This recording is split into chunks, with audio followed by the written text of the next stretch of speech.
Assalamu alaikum. Good afternoon, everybody, and welcome to our next session in Gulf Association of Endocrine and Diabetes Conference. First of all, I would like to thank the President, Dr. Nasreen, as well as the organizing committee, the scientific committee, for inviting me to share with you this scientific meeting. This is including all the Gulf countries. It's very important, and for the first time, we have it as GADE, Gulf Association of Endocrine and Diabetes. Our session now is talking about and discussing the Adult Clinical Practice Symposium Thyroid. We have 4 speakers. Everyone will be talking for 25 minutes, and then we will have 15 minutes for discussion. If we are ahead of time, we can ask questions in between. The first speaker that I want to introduce, and it's really my honor and pleasure, is Dr. Elizabeth Pierce. Dr. Elizabeth Pierce received her undergraduate and medical degrees from Harvard and a master's degree in epidemiology from the Boston University School of Public Health. She is a professor of medicine at Boston University School of Medicine in the section of endocrinology, diabetes, and nutrition. She was the president of the American Thyroid Association between 2018 and 2019. She also serves as the regional coordinator for North America for the Iodine Global Network. She is an associate editor for the Thyroid and the Journal of Clinical Endocrinology and Metabolism. She also served on multiple editorial boards, including those for Clinical Endocrinology, Endocrine Practice, Clinical Thyroidology, and Lancet Diabetes and Endocrinology. Professor Elizabeth also co-chaired the American Thyroid Association's 2017 Thyroid in Pregnancy Guidelines Task Force. Her research interests include the sufficiency of dietary iodine in the United States, thyroid function in pregnancy, the thyroid effects of environmental perchlorate exposure, and the cardiovascular effects of subclinical thyroid dysfunction. Dr. Pierce was the 2011 recipient of American Thyroid Association's Van Meter Award for outstanding contributions to research on the thyroid gland, and was the 2018 Woman in Thyroidology Woman for the Year. Now, Dr. Elizabeth would be like to talk today about the thyroid autoimmunity in pregnancy. This is a very important topic. Please, Dr. Elizabeth, the floor is yours. Hello, it's a pleasure to be here with you today. I've been asked to discuss thyroid autoimmunity in pregnant women. And I want to start by just reviewing the epidemiology of thyroid autoimmunity during pregnancy and the natural history of women who are antibody positive over the course of gestation. We'll then talk a little bit about the consequences of antibody positivity for obstetric outcomes in women who are euthyroid, but who have positive thyroid antibodies. And then we'll review the literature looking at interventional trials in those women. So to start with, thyroid autoimmunity is fairly common in pregnancy. We estimate that somewhere between 5 and 14% of all pregnant women probably are thyroperoxidase antibody positive, and an equivalent number, somewhere between 3 and 18%, probably are thyroglobulin antibody positive. Women with a personal or family history of any form of autoimmunity are at higher risk. Older women are at higher risk. Women of European ancestry are more likely to have thyroid autoimmunity. Women with either iodine deficiency or iodine excess may be at higher risk for having thyroid autoimmunity in pregnancy. And finally, specifically for the TPO antibodies, iron deficiency seems to be a risk factor. Now, the prevalence of thyroid autoimmunity in pregnancy depends a little bit on when you test. And this is a classic study from Danielle Glinauer looking at the likelihood of thyroid autoantibody positivity starting in early gestation in the first trimester, and then following that likelihood over the course of pregnancy. And between early gestation and the time of delivery, on average, there's about a 60% decline in thyroid antibody titers, and this is likely related to immune tolerance that sets in during gestation, which we assume is essentially nature's way of preventing women from rejecting the fetus as something foreign. In thinking about thyroid disorders in pregnancy, it's always important to think about what does and what does not cross the placenta from mother to fetus. So maternal thyroid hormone does cross the placenta, and that's quite critically important in the first half of gestation when the fetal thyroid is not yet functional. Maternal thyroid antibodies also cross the placenta. So TSH receptor stimulating antibodies in Graves' disease can cross, and I'm actually not going to talk about those today, although happy to take any questions about Graves' autoantibodies during the question and answer at the end. But TPO antibodies and thyroglobulin antibodies do seem to be able to fairly readily cross the placenta. As far as we are currently aware, they do not have adverse effects on the fetal thyroid. Now, thyroid antibody titers are declining as gestation progresses, but actually the permeability of the placenta to those antibodies seems to increase. So the fetus is going to see titers of maternal autoantibodies that are dependent on both of those factors, and both of those are shifting as time progresses. Pregnancy is essentially a stress test for the thyroid, and in normal pregnancy, thyroid hormone production increases by about 50% starting in early gestation, but women who are thyroid antibody positive may not be able to compensate for the changes in pregnancy and are a bit more likely to develop hypothyroidism in early gestation or as pregnancy progresses. That's seen here in these data, suggesting that the women who are antibody negative have lower TSHs overall, and essentially the curve for TSH in pregnancy is right shifted in those women who are thyroid antibody positive. Now, thyroid function is shifting in all women across gestation, and part of the reason for that is HCG. So we know that human chorionic gonadotrophin increases in pregnancy in the serum until about 10 weeks gestation and then starts to decline. And there's some crosstalk between the HCG and TSH. So HCG at the thyroid can bind to the TSH receptor and stimulate an increase in thyroid hormone production. So the more HCG is around, the more thyroid hormone tends to be produced. And that thyroid hormone will then feed back at the pituitary and cause a concomitant decline in serum TSH levels in early gestation. Now that we've known for some time, but this is a relatively novel analysis done by Tim Korovar and colleagues looking at those same relationships between maternal HCG levels and maternal thyroid function, but here stratifying based on the presence or absence of TPO antibodies. And this was done in 2 cohorts, so these figures are essentially duplicated, but what you see on the left-hand panel on each side here is what I just showed you, that maternal HCG has a positive and very linear association with maternal free T4 and a negative and very linear association with maternal TSH when women are TPO antibody negative. But on the right-hand panels, in women with TPO antibody positivity, those relationships get lost. So we think that women who are TPO antibody positive may not be able to mount sort of a normal thyroidal response to HCG in early pregnancy, making those women potentially at risk for hypothyroidism. So in the blue line, we see sort of the normal shift in TSH downward in the first trimester and then up again.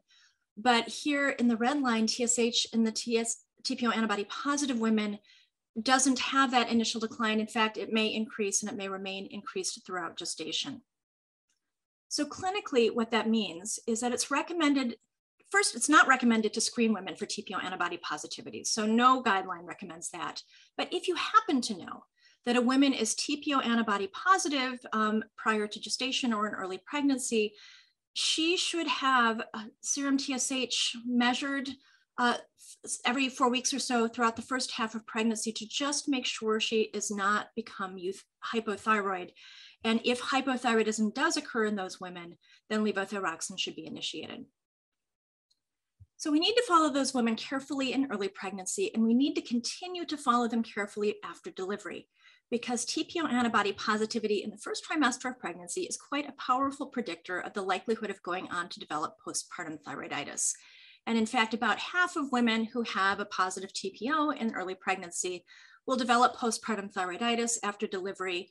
Even those women who are already on levothyroxine, but who still have some residual thyroid function can manifest.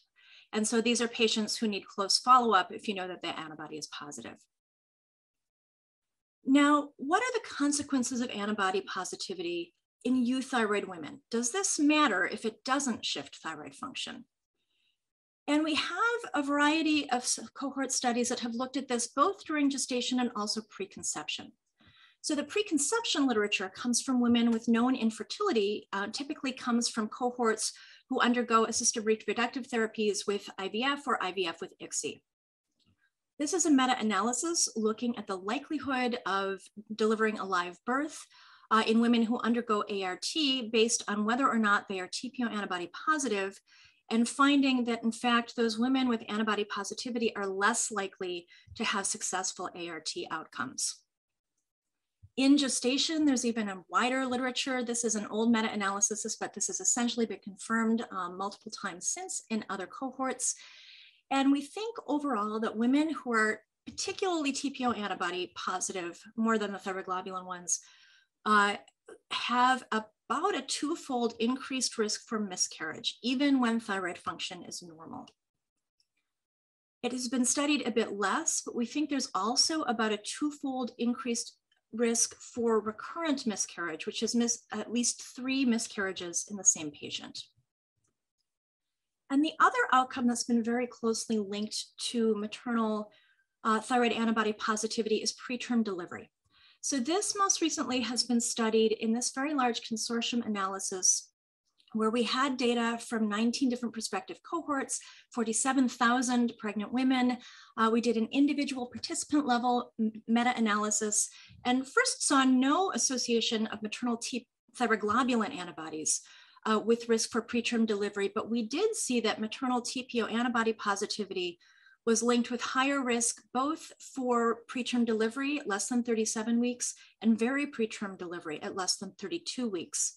And that risk seems to be heightened if a woman is not euthyroid, but actually has a TSH that's greater than 4.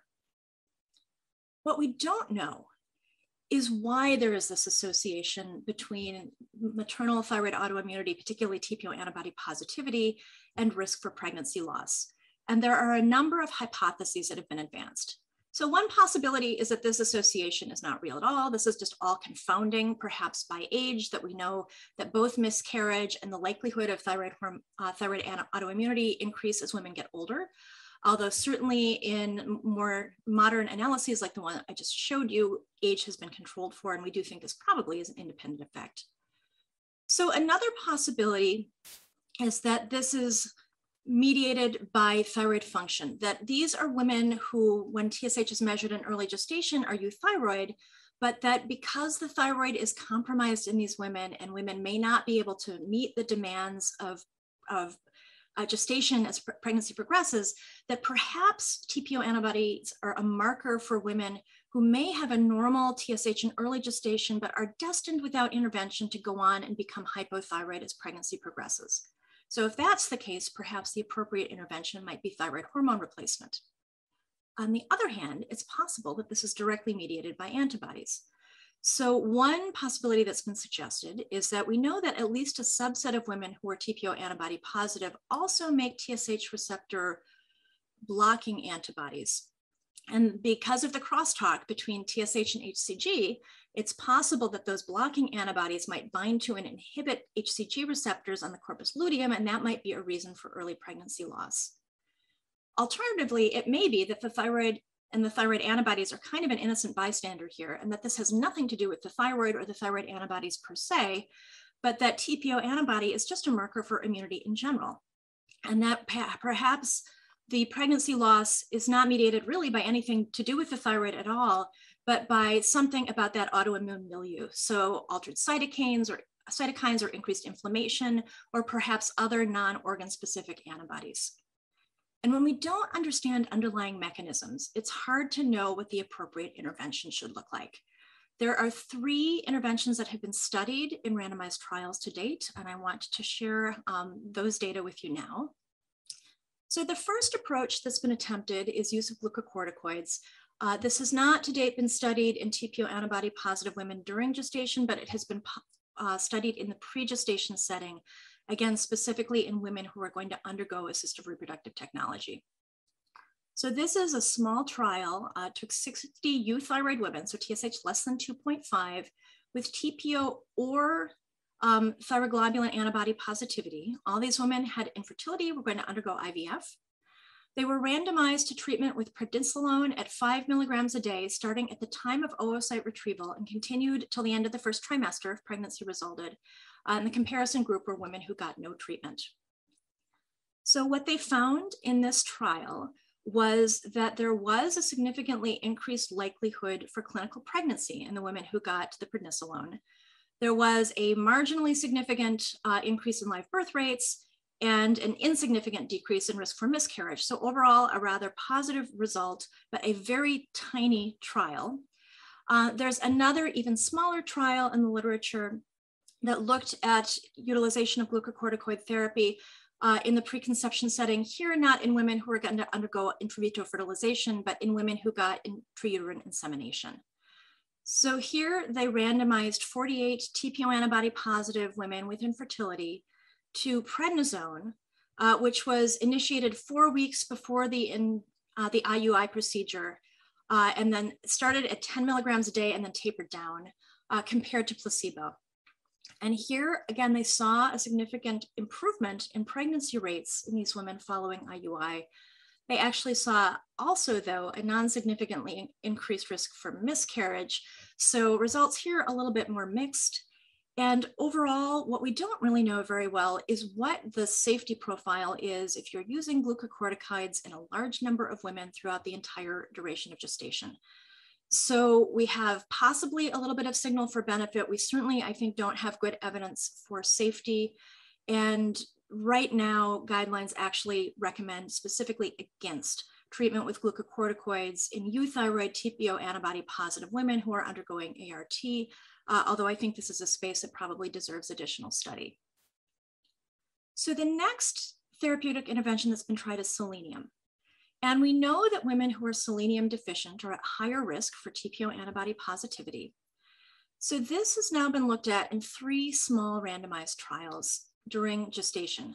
Outside the gestational setting, there are a number of other trials looking at selenium treatment and effects on thyroid autoimmunity, and those have sort of a mixed bag in terms of evidence. So some suggest perhaps a decline in thyroid autoimmunity and some do not.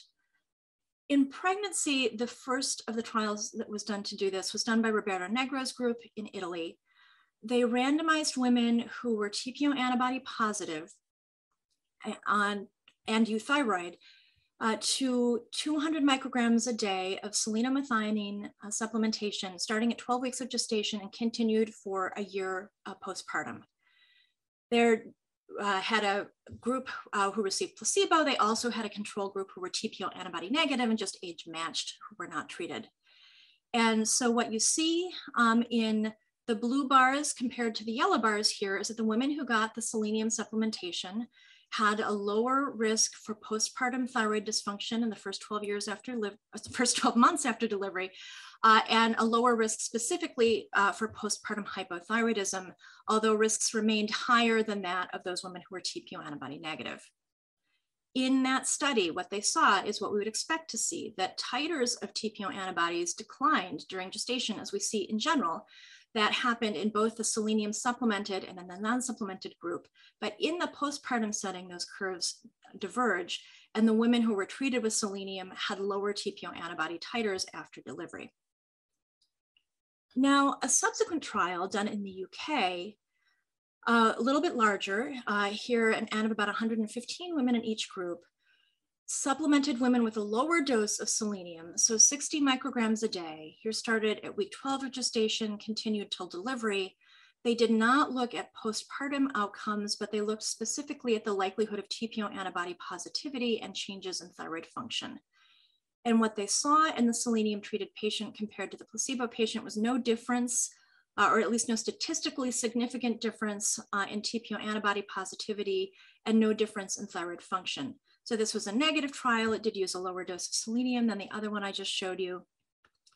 And a third trial looked at yet another dose of selenium. So in this Italian multi-center randomized clinical trial, small n, only 45 here, they initiated selenium at 83 micrograms a day, starting at week 10 of gestation and continued till 6 months postpartum. They did this in women with both thyroglobulin and TPO antibodies, and in a cohort that actually, many of these women, in fact, the majority of these women had known hypothyroidism and were on levothyroxine. They looked specifically at antibody titers, and what they found was that in the women who were treated with selenium, both the thyroglobulin and the TPO antibody titers were lower after gestation, but they didn't actually see any differences in thyroid function. And of course, many of these women were hypothyroid already and were on thyroid hormone replacement.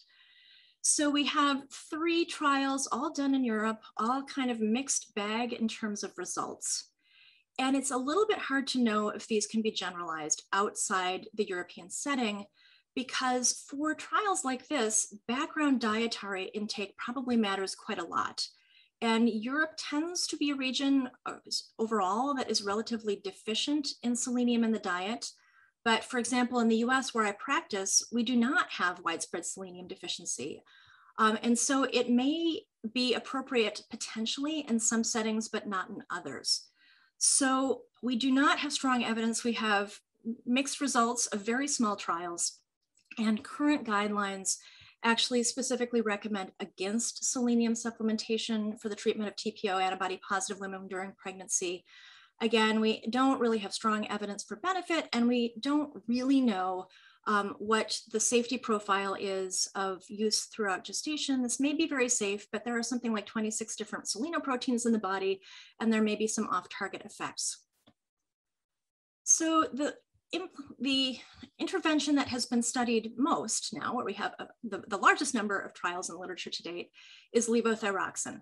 So glucocorticoids and selenium would be employed on the assumption that it's not thyroid function that mediates pregnancy loss in patients with thyroid autoimmunity, but it is something about the autoimmune milieu. On the flip side, looking at levothyroxine sort of assumes that perhaps the reason for pregnancy loss has to do with subtle declines in thyroid function across gestation. And so the first trial to look at intervention with levothyroxine in TPO antibody positive euthyroid women is this one. This was done by Roberto Negro and colleagues in Italy. And they took women in early gestation who were TPO antibody positive and had normal thyroid function, and randomized them either to treatment with low dose levothyroxine or to no therapy. And they also here looked at controls who were women who were TPO antibody negative. And what they saw in the treated women was quite a remarkable risk reduction for both miscarriage and preterm delivery. So there had been a lot of interest in this trial and a lot of interest in finding out whether these results could be replicated in subsequent studies. And it took over a decade to get the first of those done. So one more recent trial that has essentially looked at a similar question is this one. This is from Feridun Azizi's group in Iran. And here they randomized women who were TPO antibody positive and could have a TSH up to 10. So this is a mixed group of women who have subclinical hypothyroidism and who have euthyroidism. They were randomized at 11 weeks gestation to levothyroxine at a low dose using the same dosing protocol as in the Negro study I just showed you. And the primary outcome here was preterm delivery. And they did, in fact, see a significant reduction in the risk for preterm delivery in those women who got the levothyroxine compared to the women who were untreated. But importantly for our discussion today, in sensitivity analyses, that benefit really only accrued in women with abnormal baseline TSH, women with a TSH greater than 4 at baseline. So women who were subclinically hypothyroid and had TPO antibody positivity seemed to benefit from this intervention, but the women who were truly euthyroid did not. Subsequent to that, we have 2 trials that have looked not in gestational cohorts, but here in cohorts that were enrolled pre-gestation. So this is the Postal trial. It was done in China. They screened a large number of women in order to randomize 600 women to a strategy either of treatment with low-dose levothyroxine that was titrated to keep TSH normal. This was initiated prior to IVF and continued till the end of pregnancy when pregnancy occurred. And the controls were women who did not get treatment. They looked at rates of miscarriage, rates of clinical pregnancy, rates of live birth, and saw no difference in the women who got the levothyroxine compared to the women who were untreated. So a pretty resoundingly negative trial. And subsequent to that, we have another even larger trial, this one published in the New England Journal of Medicine. This was conducted in the UK. This is Tablet. Again, screened a large number of women pre-conception. And these were women who were going to either undergo IVF for a history of infertility, as was the case in the trial I just showed you in Postal, or they were women who had a history of recurrent miscarriage. So in this trial, some women wound up conceiving naturally and some women wound up conceiving via ART. They were randomized preconception. Levothyroxine here again was initiated pre-conception, and in those women who became pregnant, it was continued until delivery. Here, levothyroxine was dosed at 50 micrograms a day and was not titrated. And the primary outcome in this trial was live birth at least 34 weeks gestation. And again, they saw no significant difference between the groups. So another pretty negative trial. In the current American Thyroid Association guidelines, which were published before these recent studies were available, we had recommended consideration of levothyroxine use in TPO antibody positive euthyroid women with a history of miscarriage. We know these patients are often desperate to have some intervention that might help them carry a baby to term. But in light of these more recent studies, I'm not sure this is advice that makes sense anymore. I am not doing this any longer in my own practice, and I suspect this is going to be revisited when guidelines are updated. So I would conclude by noting that prevalence of antithyroid antibodies is fairly high in pregnant women, that those antibodies are particularly TPO antibody associated with increased risk for the development of maternal hypothyroidism and for postpartum thyroiditis. And therefore we need to be monitoring our pregnant patients if we know those antibodies are present to make sure they don't develop thyroid dysfunction. Antithyroid antibodies are associated with multiple adverse obstetric outcomes, but most particularly with preterm delivery and miscarriage. Mechanisms for those associations remain unclear. And so current recommendations, again, monitor women we know are TPO antibody positive or thyroglobulin antibody positive if they're euthyroid prior to pregnancy to remain sure they remain euthyroid. We do not recommend treatment either during pregnancy or preconception with glucocorticoids or selenium, although additional trials probably are going to be needed there. And treatment with levothyroxine can be considered, but benefit is doubtful in light of the most current trials. So with that, I thank you for your attention. Thank you very much, Dr. Elizabeth, for this nice and excellent review about the thyroid autoimmunity in pregnancy. This is very important, and we have a lot of patients and a lot of really challenges managing the TPO positive in pregnancy and IVF planning patients. I will leave the time for questions in the discussion time. I will leave the floor for Dr. My dear colleague, co-chairman, Naji Al-Juhani from Saudi Arabia. Go ahead, Dr. Naji. Thanks, Dr. Nice presentation from Dr. Elizabeth. Our next speaker will be Dr. Tariq Al-Head. He will present COVID-19 and thyroid dysfunction. Dr. Tariq Al-Head, he is a senior consultant in endocrinology in Hamad Medical Complex, Qatar, and he's adjunct professor, Sudan International University, qualified from Faculty of Medicine, Khartoum University, and he trained in UK, and he get his MRCP in 1992.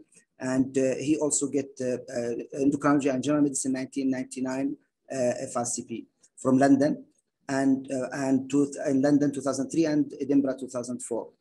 He's fellow of the American College of Endocrinology 2011, lecturer at Professional Department of Endocrinology at North Staffordshire.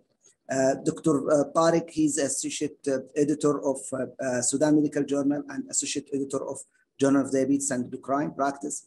He has over 60 published papers in peer-reviewed journal. Welcome, Dr. Tariq.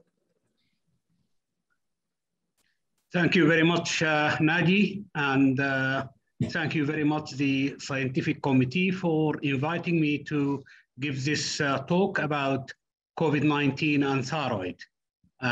We know that it is a very much hot topic And I would like just to start by saying that the coronavirus pandemic has started to hit the world since December 2019, when the first cases were actually being reported from Wuhan in China. And then followed that, there has been a very unprecedented spread to engulf the whole world. And currently, we are witnessing possibly the effect of vaccines, but at the same time, we are having problem with appearance of new strains. So in the sort of thyroid context, would like just to point out that, among the WHO guidelines for COVID management, there is no recommendation for screening for thyroid dysfunction in patients with COVID-19 infection.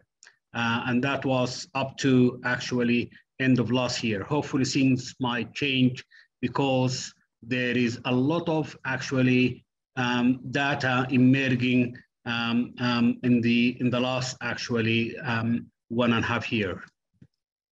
The coronavirus, we know that it is a novel RNA virus. It is belonging to the coronaviridae family. It is also known as severe acute respiratory syndrome coronavirus 2 or SARS-CoV-2. It exhibits a marked actually respiratory tropism and mainly tend actually to present with interstitial pneumonitis, which could be quite severe actually with ARDS. It can progress to severe systemic inflammatory syndrome, and this may lead to multi-organ failure and ultimate death. And the mechanism of cell injury and tissue damage has been actually more and more mapped out.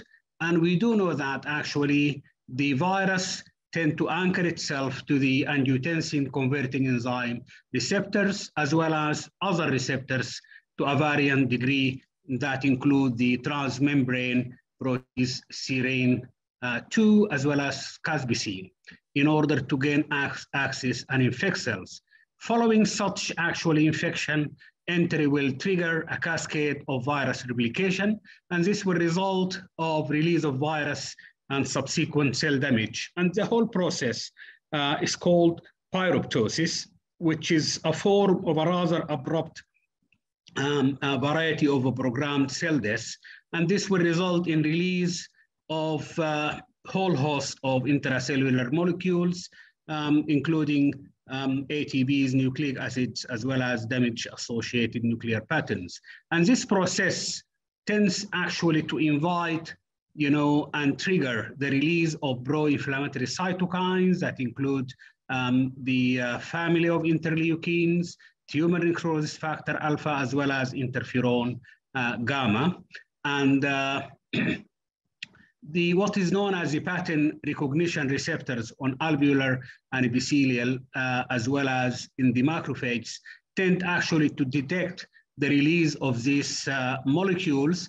And this actually will perpetuate the condition of these patients, and this will lead to severe damage of cells. And this is why we see the condition to be very lethal in many patients, unfortunately. So the release of several pro-inflammatory interleukins, as I mentioned, also has been shown to lead to immune response with a sort of hyperactivity, as well as an uncontrolled systemic inflammatory response. There has been a well-established sort of picture consistent with enhanced T helper 1 as well as T helper 17 immune response. And those tend to be actually tipping towards more inflammation and more generation of cytokines. And this has been involved in COVID as well as in other SARS infection to resemble some way the immune activation that occurs actually in immune-mediated thyroid disease. We know that the spectrum of clinical presentation is quite diverse. Cases may be asymptomatic, or they might have just mild respiratory symptoms, or they might have also atypical presentation or sudden and rapid actually development of severe and multi-system disease. And we know that, you know, the non-pulmonary complications could involve practically any organs, ranging from the CNS to the heart, to onset of renal failure, to rhabdomyolysis, as well as coagulopathy and thrombosis. And endocrine dysfunction has been actually more and more described in this syndrome. So when we move into the context of our theme today for the COVID-19 and the thyroid, it is quite intriguing actually to know that ACE2 in particular, as well as the transmembrane protease serine 2, those are actually the receptors that facilitate the anchoring of the virus to cells. The expression of these actually molecules, especially ACE2, is very high in the thyroid, even more in the lungs. And this actually, you know, could be just a drop penny, and that the thyroid, you know, ACE2 expression is actually also very much modulated by sex. And we know that, you know, it is both positively as well as negatively related to immune signatures. And this includes several cell lines that include CD8 T cells, interferon, as well as B cells and natural killer cells. And this tend to happen more actually in males rather than females, which is a reverse of what you see actually in the predisposition for thyroid dysfunction. The uptake by host cells of SARS-CoV-2 is also thought to be mediated by other cellular proteases as well as molecules.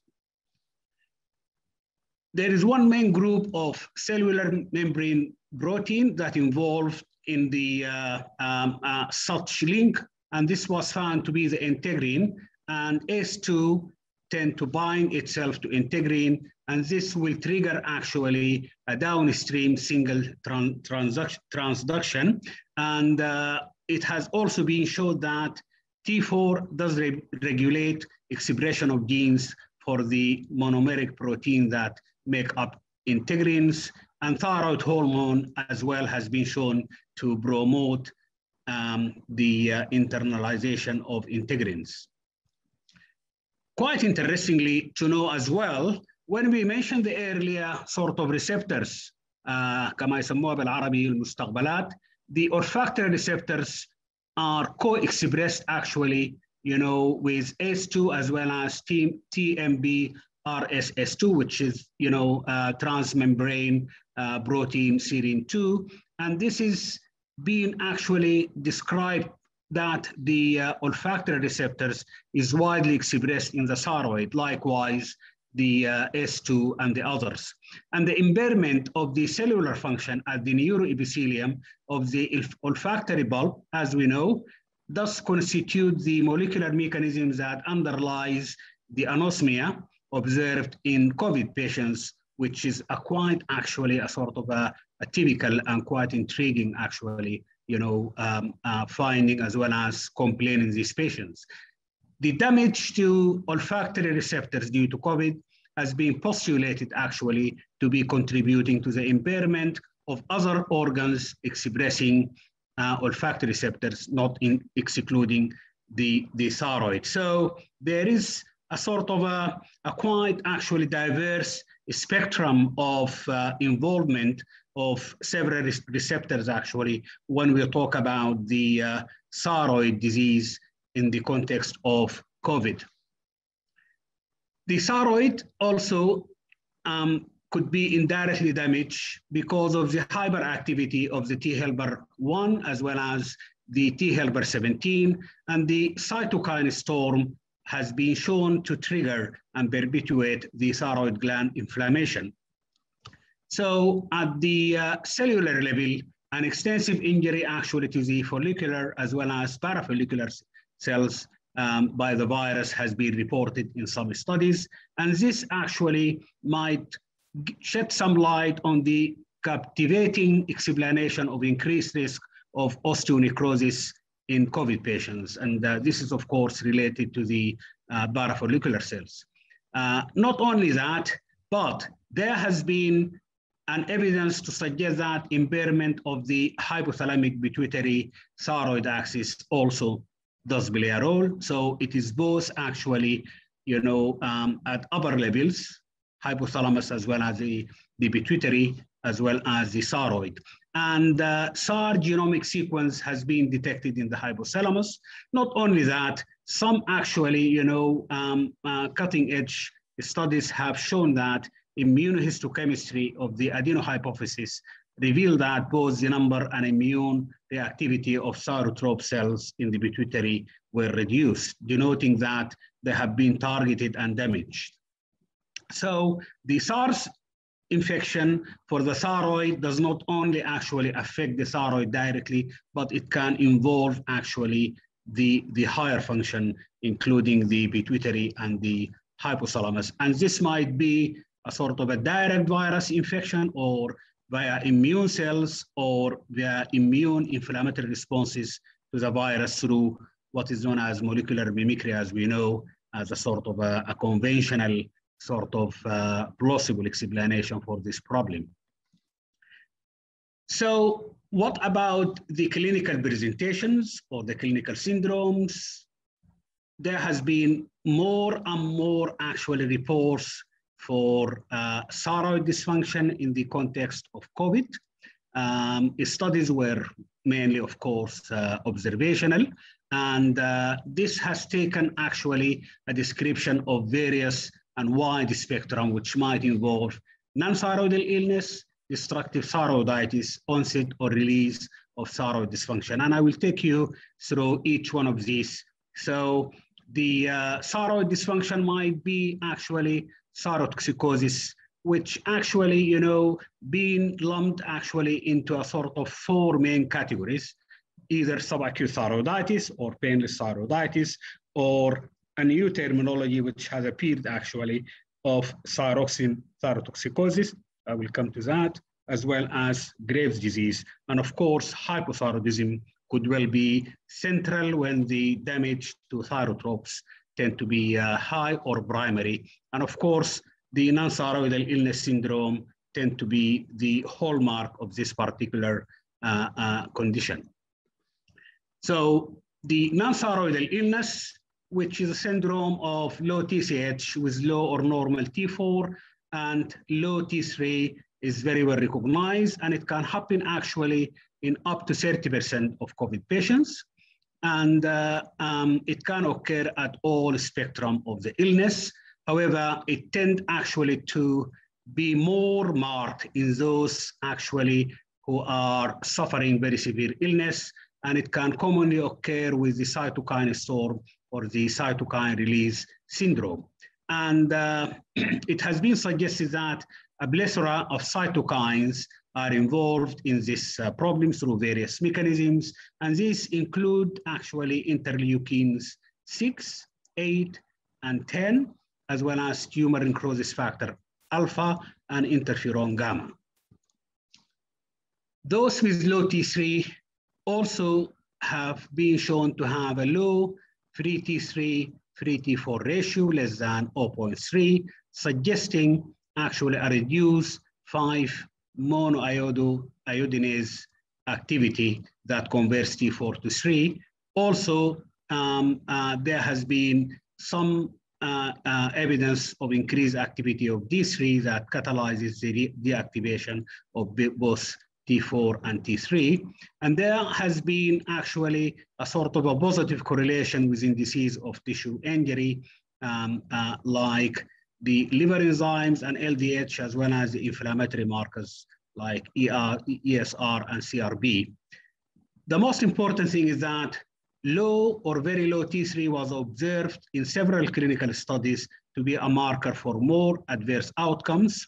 And such actually relationship and association warrants a sort of longitudinal follow-up of COVID patients with isolated T3 for further potential prognostic implications. Maybe sort of treatment of these patients might be actually considered. Next, we'll move into the destructive thyrotoxicosis, and this might be, of course, subclinical or clinical, and it may take the form of either subacute thyroiditis or painless thyroiditis, and the subacute disease may occur in between 15 to 20% of COVID-19 patients. It is neither associated with autoimmune or non-immune thyroid disease, and people who have got previous history of thyroid disease are not at special risk for development of this variety. And neck pain is the hallmark of the disease. This is in contrast to the other sort of varieties, and I will come to that. The classical course of the destructive thyroiditis is like any other sort of subacute thyroiditis, where an initial phase of hyperthyroidism will be followed by a transient hypothyroidism phase, then eventual recovery of the thyroid function to euthyroidism. And this might take up to a period of 6 months, and it can occur either simultaneously with the illness at its peak, or it might actually occur in the period following its resolution. Just in practical terms, transient thyrotoxicosis in these patients, when it is severe, it has, of course, to be treated symptomatically with beta blockers. All types of thyroiditis, as we know, can progress to permanent hypothyroidism. And here, in this context, it is not an exception. The atypical thyroiditis is characterized classically by absence of neck pain, and this has been thought to be due to lymphopenia, and it has been suggested that it can occur in up to 15% of cases. And it was first actually recognized in COVID patients admitted to ICU. And of course, the hallmark is quite actually, intriguing, because there is a low TSH with low FT4. However, the with low FT3, but there is a normal or high FT4, and then they have coined the synonym of thyroxine thyrotoxicosis. It is more frequent in males, and this might actually be explaining the gender difference in the immune signatures associated with S2 at the thyroid level, as we mentioned earlier. Hypothyroidism tend to be relatively a rare complications, and I will come to this when I share with you our clinical experience in our own center from Qatar. It does not actually exceed 5% of cases, and in these 5% of cases, it is mainly actually overwhelmingly subclinical, and it has been shown to be secondary to chronic autoimmune thyroiditis, and this may occur during or after COVID, like other form of thyroiditis mentioned earlier, and it is associated with grave prognosis. However, central hypothyroidism tend to be actually, despite in the overall picture, it is rare, but the reversal of hypothyroidism does occur in most cases, in contrast to the primary one. And this may represent a sort of a transient sort of effect on the hypothalamic pituitary thyroid axis. What about Graves' disease? Graves' disease has actually received a sort of a quite special and distinctive actually interest because we know that the pathophysiology of the Graves hyperthyroidism or Graves thyrotoxicosis tend to be very much an autoimmune process. And of course, we know that the autoimmune process is well recognized to be triggered by SARS-CoV-2, and cases of antiphospholipid syndrome, autoimmune thrombocytopenia, hemolytic anemia, as well as Guillain-Barré syndrome has been actually well described to be triggered by Graves' disease.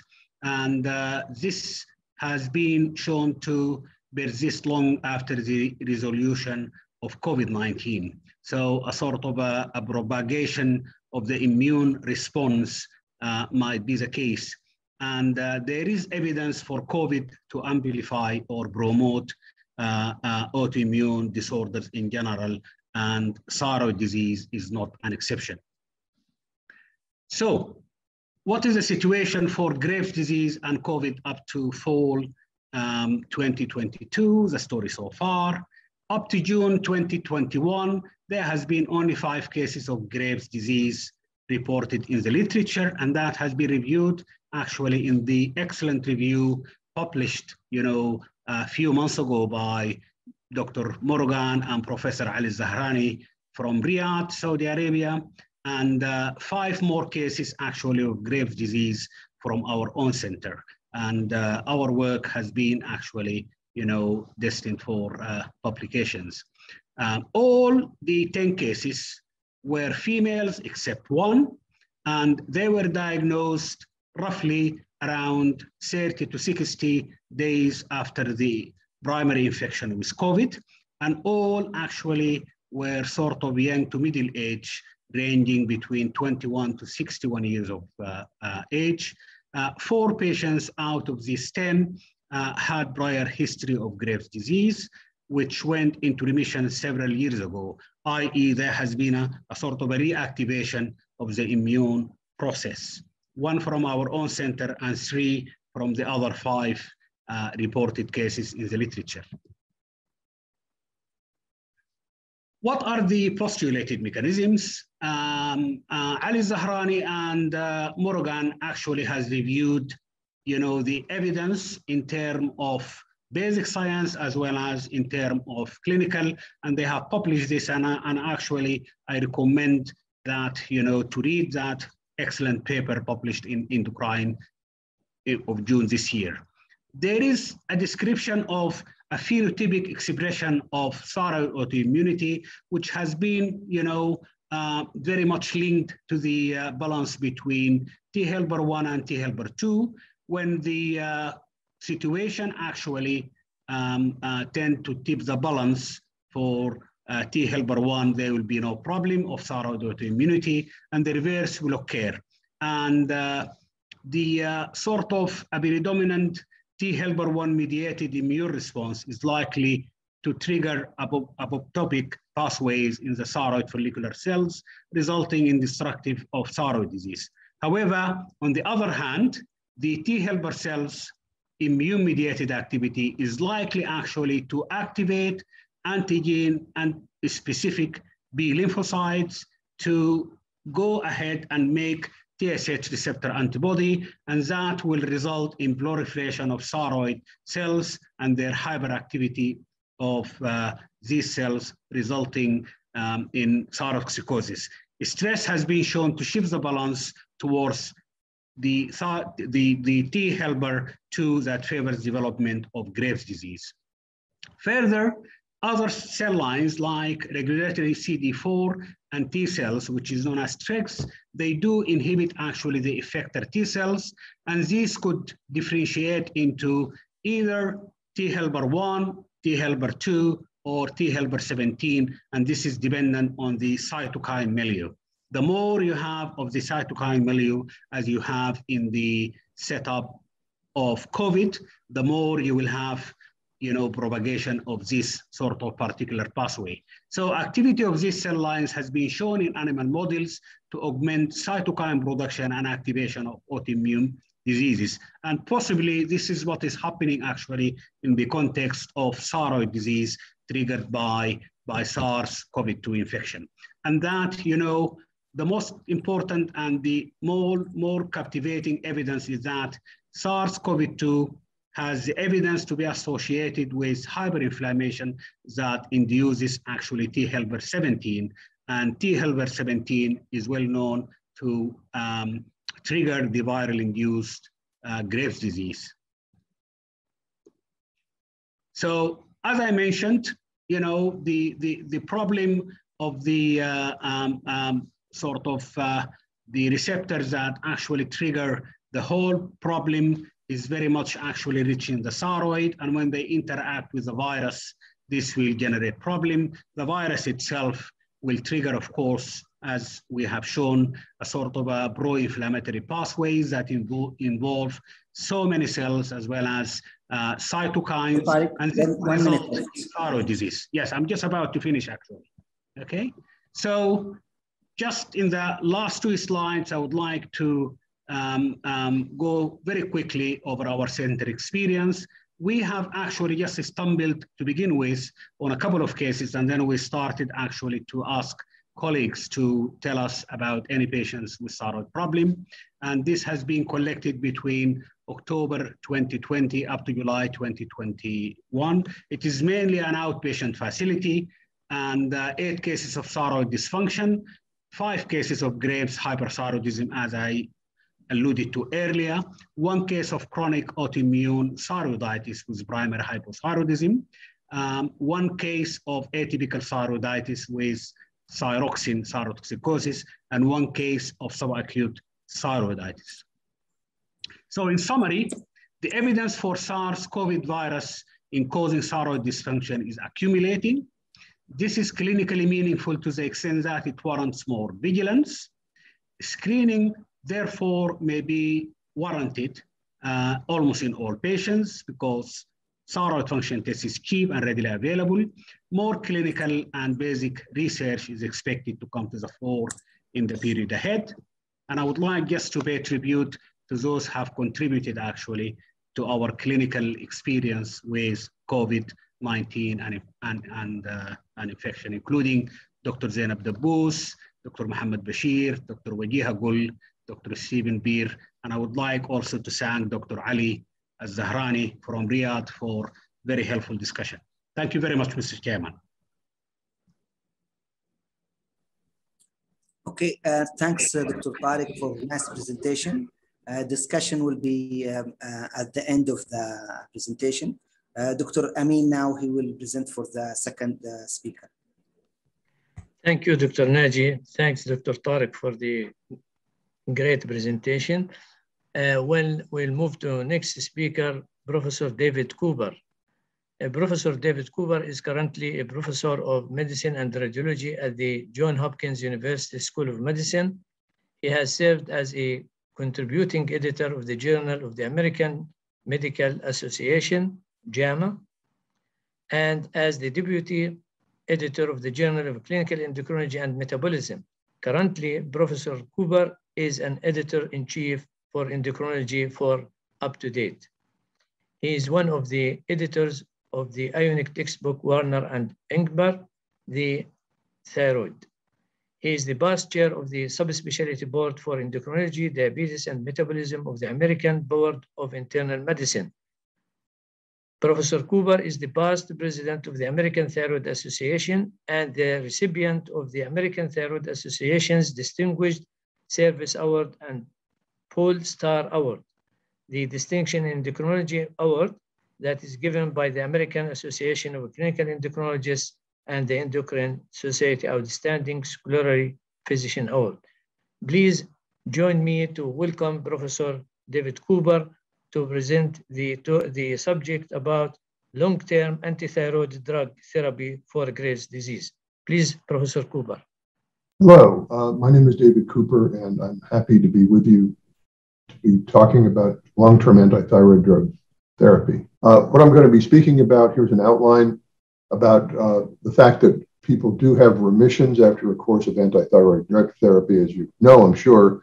And the question is there a relationship between the duration of therapy and the chances that a person will have a remission?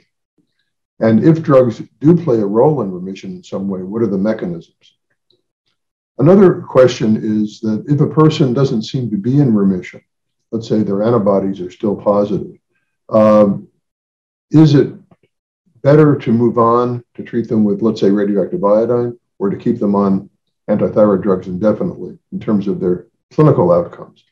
And then finally, I want to speak about the clinical use of antithyroid drugs long-term in clinical practice.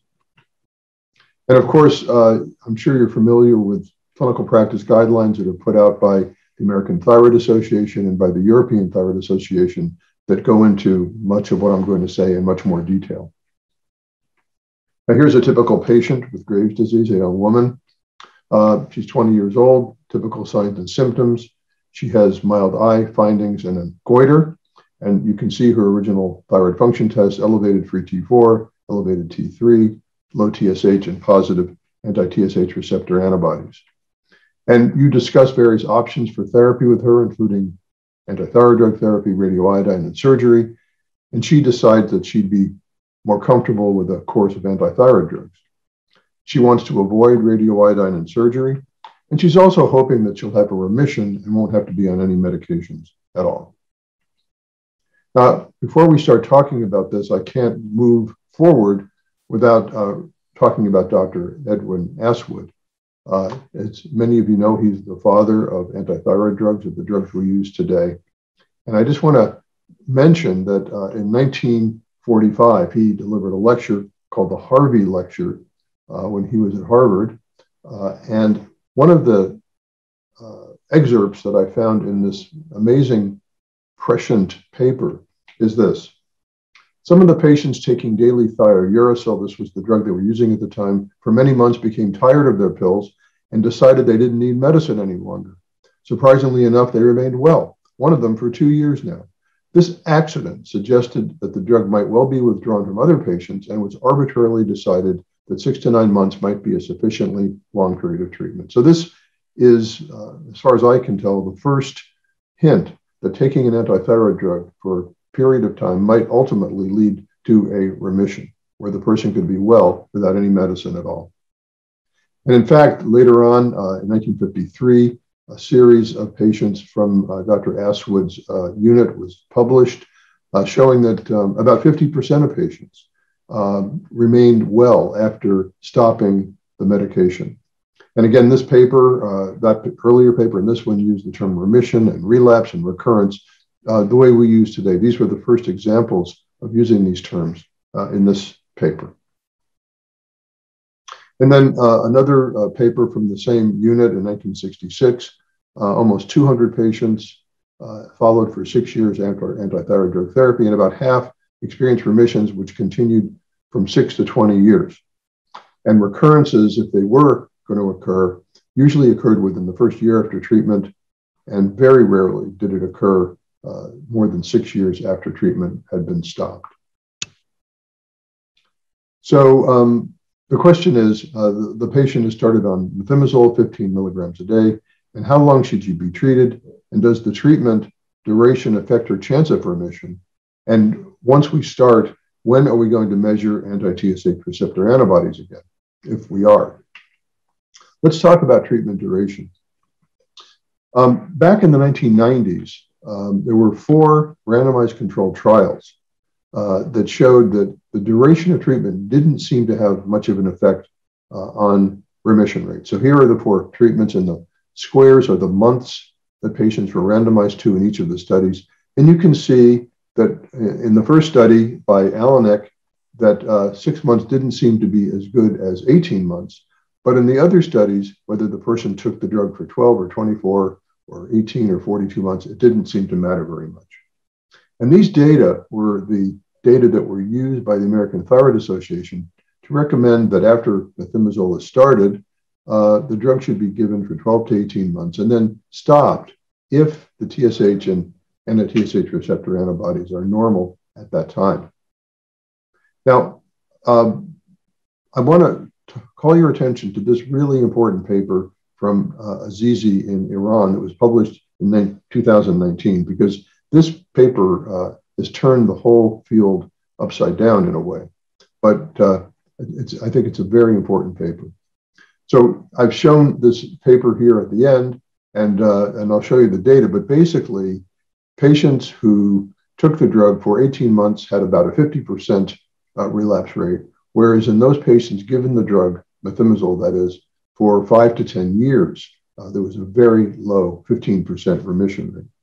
So this is the outline of the study: 258 patients treated with methimazole for 18 months. Half continued to take the drug for 5 to 10 years. The other half stopped treatment, and the relapse rate was much, much higher in the group that discontinued therapy after 18 months. And then this is just the figure from the study showing relapse rates among the 2 groups.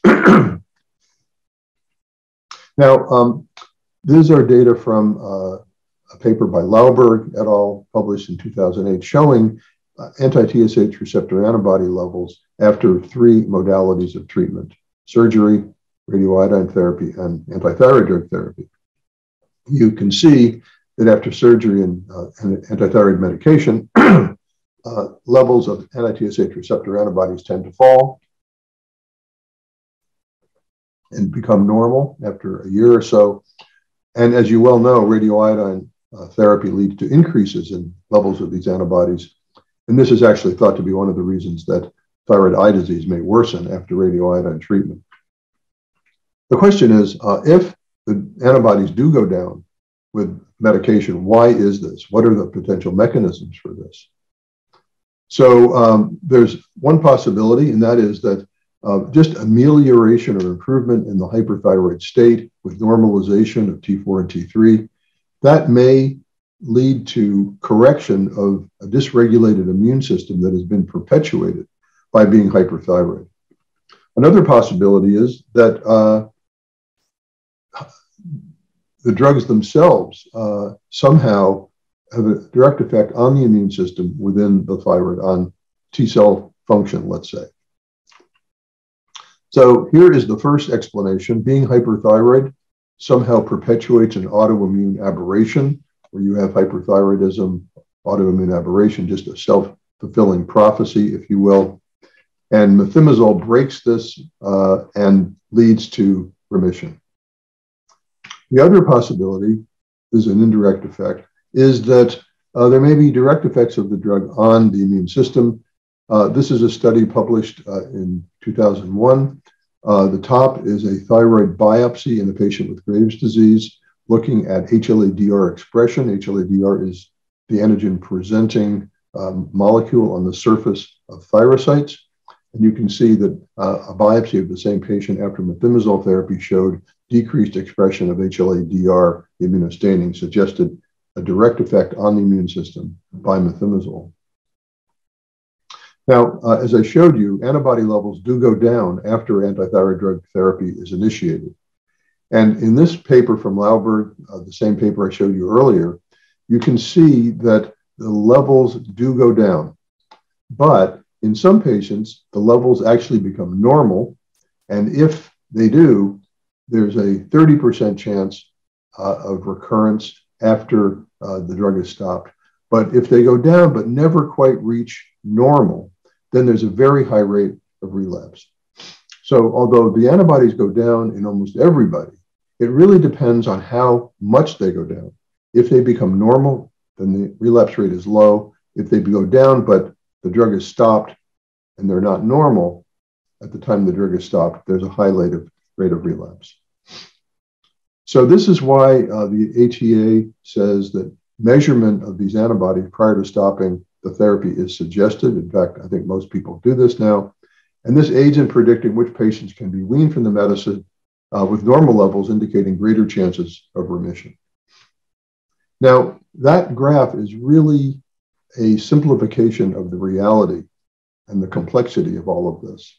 And this is a study from Japan where patients, almost 550 patients with Graves' disease, were treated with antithyroid drugs for many, many years. And anti-TSH receptor antibodies were monitored frequently in these patients. And they were able to divide up the group into 3 groups. First, the group that had what they called smooth remissions, where antibody levels became normal within a year or 2 and stayed normal, and patients remained in remission without antithyroid drug therapy. Another group, which they called fluctuating remissions, where patients' antibody levels became normal. The red line is the upper limit of normal, but then bounced back up again repeatedly. So they needed continuing therapy. And then a group which they called smoldering remissions, where the antibodies went down, but only after many, many years of treatment. And then a group which they called smoldering non-remissions, where the antibodies really never went down, even after many years of treatment. And in a graphic way, then, if you combine this study with another review diagram in a review article by Dr. Virsinga, we have 3 groups of patients. We have in the green line patients who have a smooth remission. This is about 40% of all patients, where the antibodies go down over time, over a couple of years, and the patient remains in remission indefinitely. We have other patients, the fluctuating patients, again, about 40% of the total, where the antibody levels go down and the patient's in remission, but when the drug is stopped, after a year or two, they become hyperthyroid again. And then you put them on the drug and they're fine, but then it comes back again over and over and over again. And then finally, there's the smoldering remission where most patients don't develop a remission.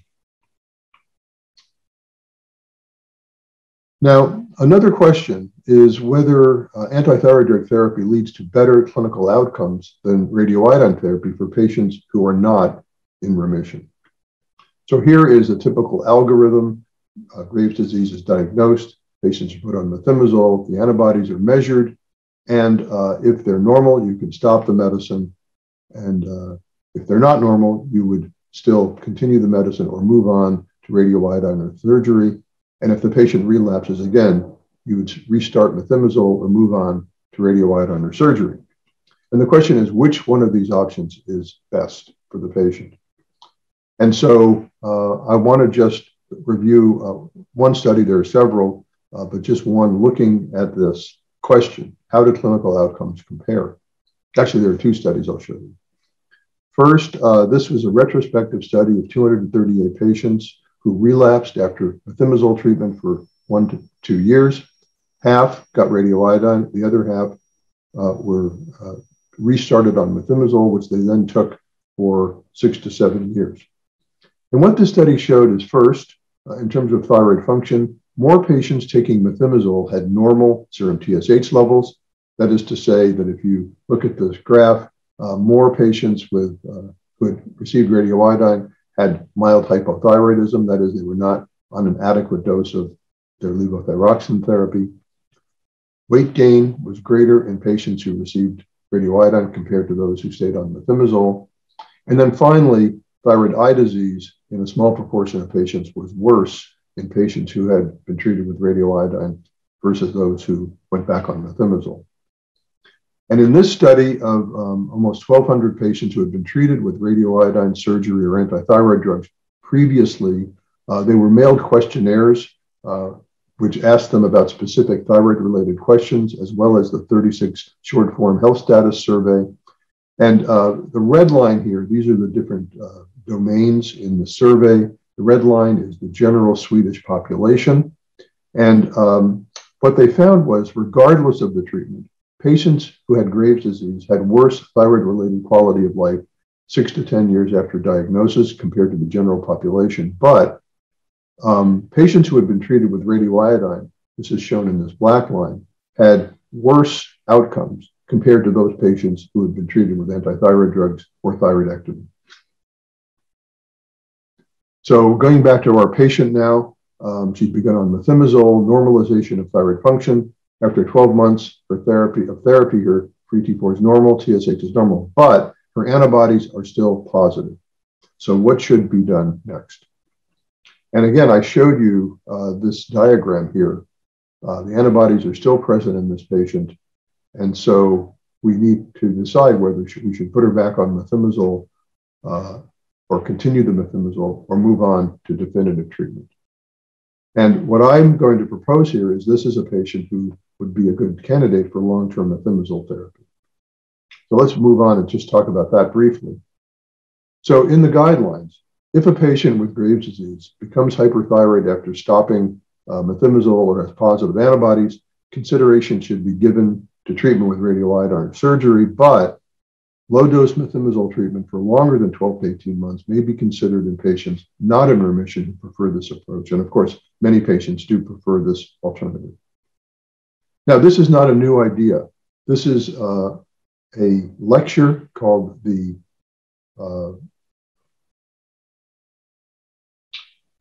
American Medical Association lecture given by John Eager Howard in 1967. He was at that time the chief of endocrinology at Johns Hopkins. Speaking about antithyroid drug therapy, he said, the approach to the therapy of thyrotoxicosis is to control the disease for a lifetime if need be with a drug such as propylthiouracil, which is what the dominant drug was back then until spontaneous remission occurs. And in this study published in JAMA in 1979, 80 patients given long-term antithyroid drug therapy with a remission rate of 76% after an 8-year follow-up. And they said the major drawback to antithyroid drug therapy for hyperthyroidism is the frequent reappearance of thyrotoxicosis when treatment is stopped. However, one can, of course, not stop, but rather continue therapy indefinitely. And then this most recent paper by Azizi in 2021, they looked at 59 patients who had been on methimazole for 14 years. 32 of them decided to stop the drug. 27 continued the drug for additional few years. And then all patients were followed for 6 years. Of the 32 that stopped, relapse occurred in 20%. Of the 27 who continued, of course, all remained normal with negative antibodies. The mean dose of methimazole to maintain normal thyroid function decreased gradually, and after 24 years was 2.5 milligrams a day. There were no adverse reactions over several decades of treatment. And then this is just a graph from this study, 19% relapsing in the dashed line after 14 years, and the solid line are the group that continued the drug. And this is just a chart from that study showing the methimazole dose, starting out at about 10 milligrams a day and going down to about 2.5 milligrams a day after 24 years. Mean serum TSH levels were normal for all that time. And antibody levels, of course, were high to start with, but then became normal over time. But again, the drug was not stopped. It just continued without measuring the antibodies necessarily. So in the guidelines, continued low-dose methimazole may be considered in patients not in remission who prefer this approach, of course. And what Azizi says in his paper is that long-term methimazole may be prescribed effectively even throughout the patient's life for those with Graves' hyperthyroidism who do not desire ablation treatment. Low-cost, safe, and effective drugs are prescribed as lifelong therapy for some specific diseases, such as epilepsy, inflammatory bowel disease, and hypothyroidism, and methimazole may be added to the list of lifelong drugs for control of Graves' hyperthyroidism. So what I'm proposing here is the patient is treated with methimazole for 3 to 5 years. You could then measure the antibodies. If they're normal, you could stop the drug. If they relapse or if the antibodies are still there, you discontinue long-term methimazole therapy. Now, who would this be appropriate for? People with mild disease on low-dose methimazole with a history of relapse, children and adolescents, patients with thyroid eye disease who want to avoid radioiodine, anybody who doesn't want ablative therapy is doing well on a stable dose of methimazole, and the elderly, I think, may be better served by receiving definitive therapy with radioiodine rather than risking having a person in their 70s or 80s stopping the drug and becoming recurrently hyperthyroid. So antithyroid drug therapy leads to long-lasting remissions in at least 50% of patients, maybe more. The duration of therapy may increase the remission rate, as I showed you in the Azizi randomized trial. But even if there's a relapse after drug discontinuation, resuming methimazole may lead to better clinical outcomes that I showed you by the study by Villagilian and Turing. And so one approach that could be considered is long-term, that's 5 to 10 years of uninterrupted therapy without stopping the drug or checking the antibodies to see if there is a remission. Now, just go back to this publication that is really just the draft of this lecture he gave, the Harvey lecture back in 1945 by Astwood. And what he said is that when means are found to prevent the occurrence of toxic reactions from antithyroid drugs, or when a compound is discovered which does not give rise to side effects, then it will be possible to treat all cases of hyperthyroidism by medical means. And with that, I will thank you, and it's been a pleasure to address you today on antithyroid drugs. Thank you, Professor Cooper. Very excellent and nice presentation, answering all my queries about the long time giving our patients antithyroid drug and have sometimes recurrence of this case. Now I will move the floor to Dr. Naji please, for the next speaker. Yeah, thank you. An interesting presentation. If you remind Dr. Naji, the audience about the questions, if you have anything, just to put it in the Q&A chat box. Yes, you can proceed with the question and answer box. And next speaker, autoimmune thyroid disease and thyroid cancer, will be presented by Dr. Ali Khalil. Dr. Ali Khalil, he's a consultant endocrinology at the Imperial London Diabetes Center, Abu Dhabi, and associate professor at UAE University. He's graduated from University Marseille, France, and trained in internal medicine at Queen University in Toronto. He also is a fellow of Canadian College of Physicians and American Board Certified in Internal Medicine. Dr. Ali also, he's a former president of Ontario Diabetes Association of Canada and past president of ACE Gulf chapter. He continued active in education and research, and he has been teaching undergraduate endocrinology at UAE University for the last 5 years. His publication reflects interest in wide aspect of diabetes and endocrinology. Welcome, Dr. Ali. Thank you very much, Dr. Naji. And thanks for the organizer really for inviting me to give this talk. And it's a challenge to do it after the excellent talk by Dr. David Cooper. So let me share my screen. So basically what we looked, we have a total of 448 patients that underwent surgery. Those who went for surgery actually were for especially for the one with multinodular goiters, underwent ultrasound assessment, and 70 to 80% of them had biopsy to rule out the presence of malignant thyroid. Those with endodominant thyroid cytology were excluded from the study.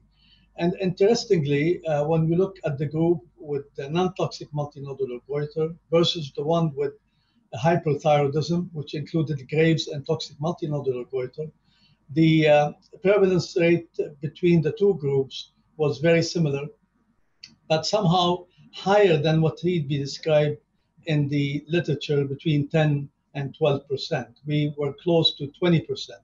And this has been described in certain other papers and other areas in the world. So the low prevalence that we know about is not always consistent. Having said this, when we looked at the relationship between the non-toxic multinodular goiter and toxic multinodular goiter, the prevalence rate was higher in the toxic group versus the one non-toxic, and that was non-significant statistically. So the message we got out of this is that we have to be, is it only simple coincidence? But if it's coincidence, the percentage is a little bit higher than what I would have expected. Mind you, the study is retrospective. The hospital is a tertiary hospital and the sample are mainly all surgical specimens. So one has probably to rely on longer studies, more prospective studies to have a full idea of really what is the real picture in this case. But while reviewing the pathology report, we noticed that there is mention of really the presence of some form of thyroiditis, either diffuse, focal, or sometimes nodular thyroiditis. And that hence got me to look again, since there is dramatic rise of the incidence of PTC, we know that Hashimoto's thyroiditis has been going up incidence-wise. And the question here is there a potential established pathogenic link connecting inflammation with cancer? And then just for the sake of the presentation and for those reviewing the literature, autoimmunity in the literature is defined by the presence of autoantibodies to thyroglobulin and thyroid peroxidase antibodies, and or hypo or heterogeneity on ultrasonography, and or histopathological evidence of intrathyroidal diffuse or focal lymphocyte infiltration. Now, interestingly, I thought really I'm coming with something new, but again, going back to 1955, it was the first description reported by Daly and Lindsay in the Archive of Surgery, about 8 cases who went for surgery and found to have papillary thyroid cancer along with thyroiditis. And when we review the literature a little bit more extensively, there's a lot really to read, but between the lines, you have to notice that most of the studies are retrospective studies. And only recently, there have been only maybe 1 or 2 prospective studies related to this issue. And when you look at this systematic review between 1955 and 2017, reporting on 64,628 patients, and looking at the association between Hashimoto's thyroiditis and thyroid cancer, you look at the pool effect of the relative risk between the different types of cancer and control was quite significant for papillary cancer and for thyroid lymphoma, but not so much for the other type of cancer like the follicular medullary or anaplastic thyroid carcinoma. And this has been even proven further by another meta-analysis of 30 studies, including close to 10,700 patients of PTC cases, where they looked at the pathology specimen and they looked at really the presence or absence of Hashimoto's thyroiditis. And histologically proven thyroiditis was identified in 23.2% of the cases of PTC identified. And then when you look at the PTC coexisting with Hashimoto's, they found that there's a close frequency seen in female patients with OR of 2.7. And when the interesting point is that notice the multifocality that was relevant point from their study. But when it comes to extrathyroidal extension, lymph node metastases, doesn't seem to be a bare relationship. But the point they made that when they looked at the relationship with thyroid cancer, with Hashimoto's thyroiditis, they found they were significantly associated with long recurrence-free survival. And hence, for them, the presence of Hashimoto's thyroiditis is somehow beneficial, providing some really better prognosis than when it's not present. But this has not been replicated in further studies, at least in some of the other studies. Now, this is another paper from Turkey, looking at 20-year study, looking at the relationship again between Hashimoto's thyroiditis and papillary thyroid carcinoma. And then the Hashimoto's thyroiditis was detected in non-neoplastic area in the surgical specimen in 36.1, a little bit higher than the other meta-analysis that I've just recently described. And this in 1,080 patients with diagnosis of papillary thyroid carcinoma, whereas Hashimoto's thyroiditis was not observed in 63.9%. There was again a significant positive correlation between the presence of Hashimoto's thyroiditis and multifocal location, again confirming the previous findings, but there was no significant relation between extrathyroidal tissue invasion and Hashimoto's thyroiditis. And if lymph nodes were present, as noted in other studies, it looks like there is a predilection for the central lymph node compartment rather than other ones like the lateral or the lateral compartment. Now, in there, they incline that maybe when there is especially there's a large goiter with nodularity, maybe with the fear and the diagnosis was made cytologically of thyroiditis, maybe that will maybe something to consider surgery in this case. But again, this is only the opinion of the authors in this study. Now, other characteristics is that seems that there is age dependency on the aggressiveness or the behavior of the association. In patients more than 45 years of age, Hashimoto thyroiditis in patients with PTC was associated with lower stage disease and less disease persistence. On the other hand, the presence of thyroiditis appeared to be associated with unfavorable pathological features in those with less than 45 years. And when you look at the children population and younger population, that association seemed to have special clinical pathological characteristics manifested in the form of multifocality, small nodular size, in addition to familial occurrence. So there are really some nuances and variation in the way that things really seem shown when we look at pathological specimen from surgical specimen. But when you look at compare cytology, studies that look at cytology versus surgery, the results of the study addressing this association seem to be different whether surgical specimen versus cytology material were considered.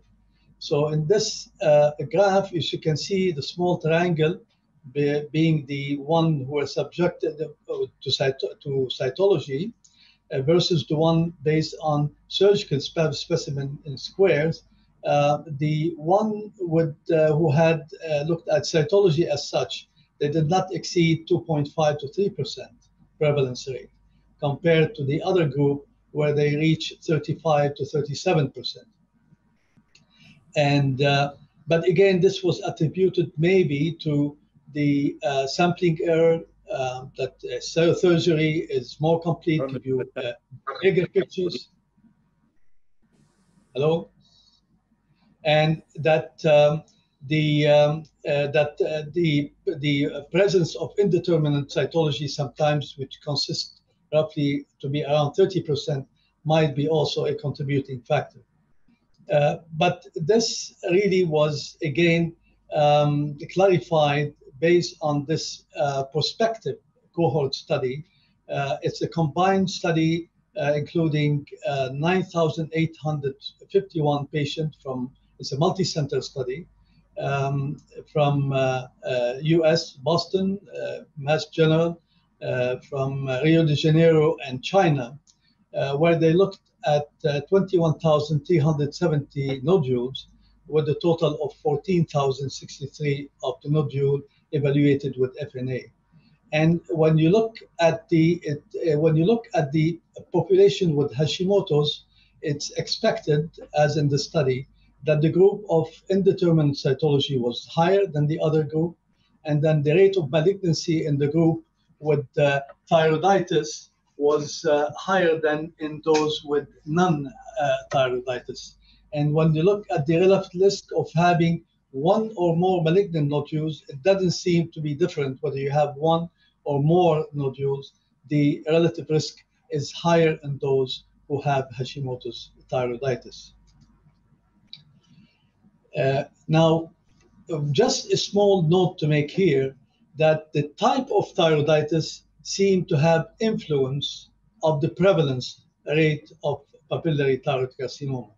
And those presenting with nodular thyroiditis seems to have a higher chance of higher prevalence compared to the one with diffuse variant thyroiditis or focal thyroiditis. In this retrospective study, 31.3% of those who undergone total thyroidectomy with pre-op diagnosis of Hashimoto's thyroiditis by cytology were found to have differentiated thyroid carcinoma at histopathological examination. PTC was coexistent in 40% of the cases of nodular thyroiditis versus 8.1% compared to the one with diffuse variant thyroiditis. Now, this is very similar to what we have recently observed in a study that we have undertaken. Unfortunately, I cannot divulge the results of the study. It will be presented tomorrow for those who are interested at the Thyroid Master Program organized by Imperial London Diabetes Center in Abu Dhabi. You could maybe go to the ICLDC Center, and there's an open link, and you can join in. It's free, and I will be more than welcome to see you and to join us for that session. So with this, it seems that the association coexists. There's no doubt about it. but it's still far from clear, and there are still too many unanswered questions.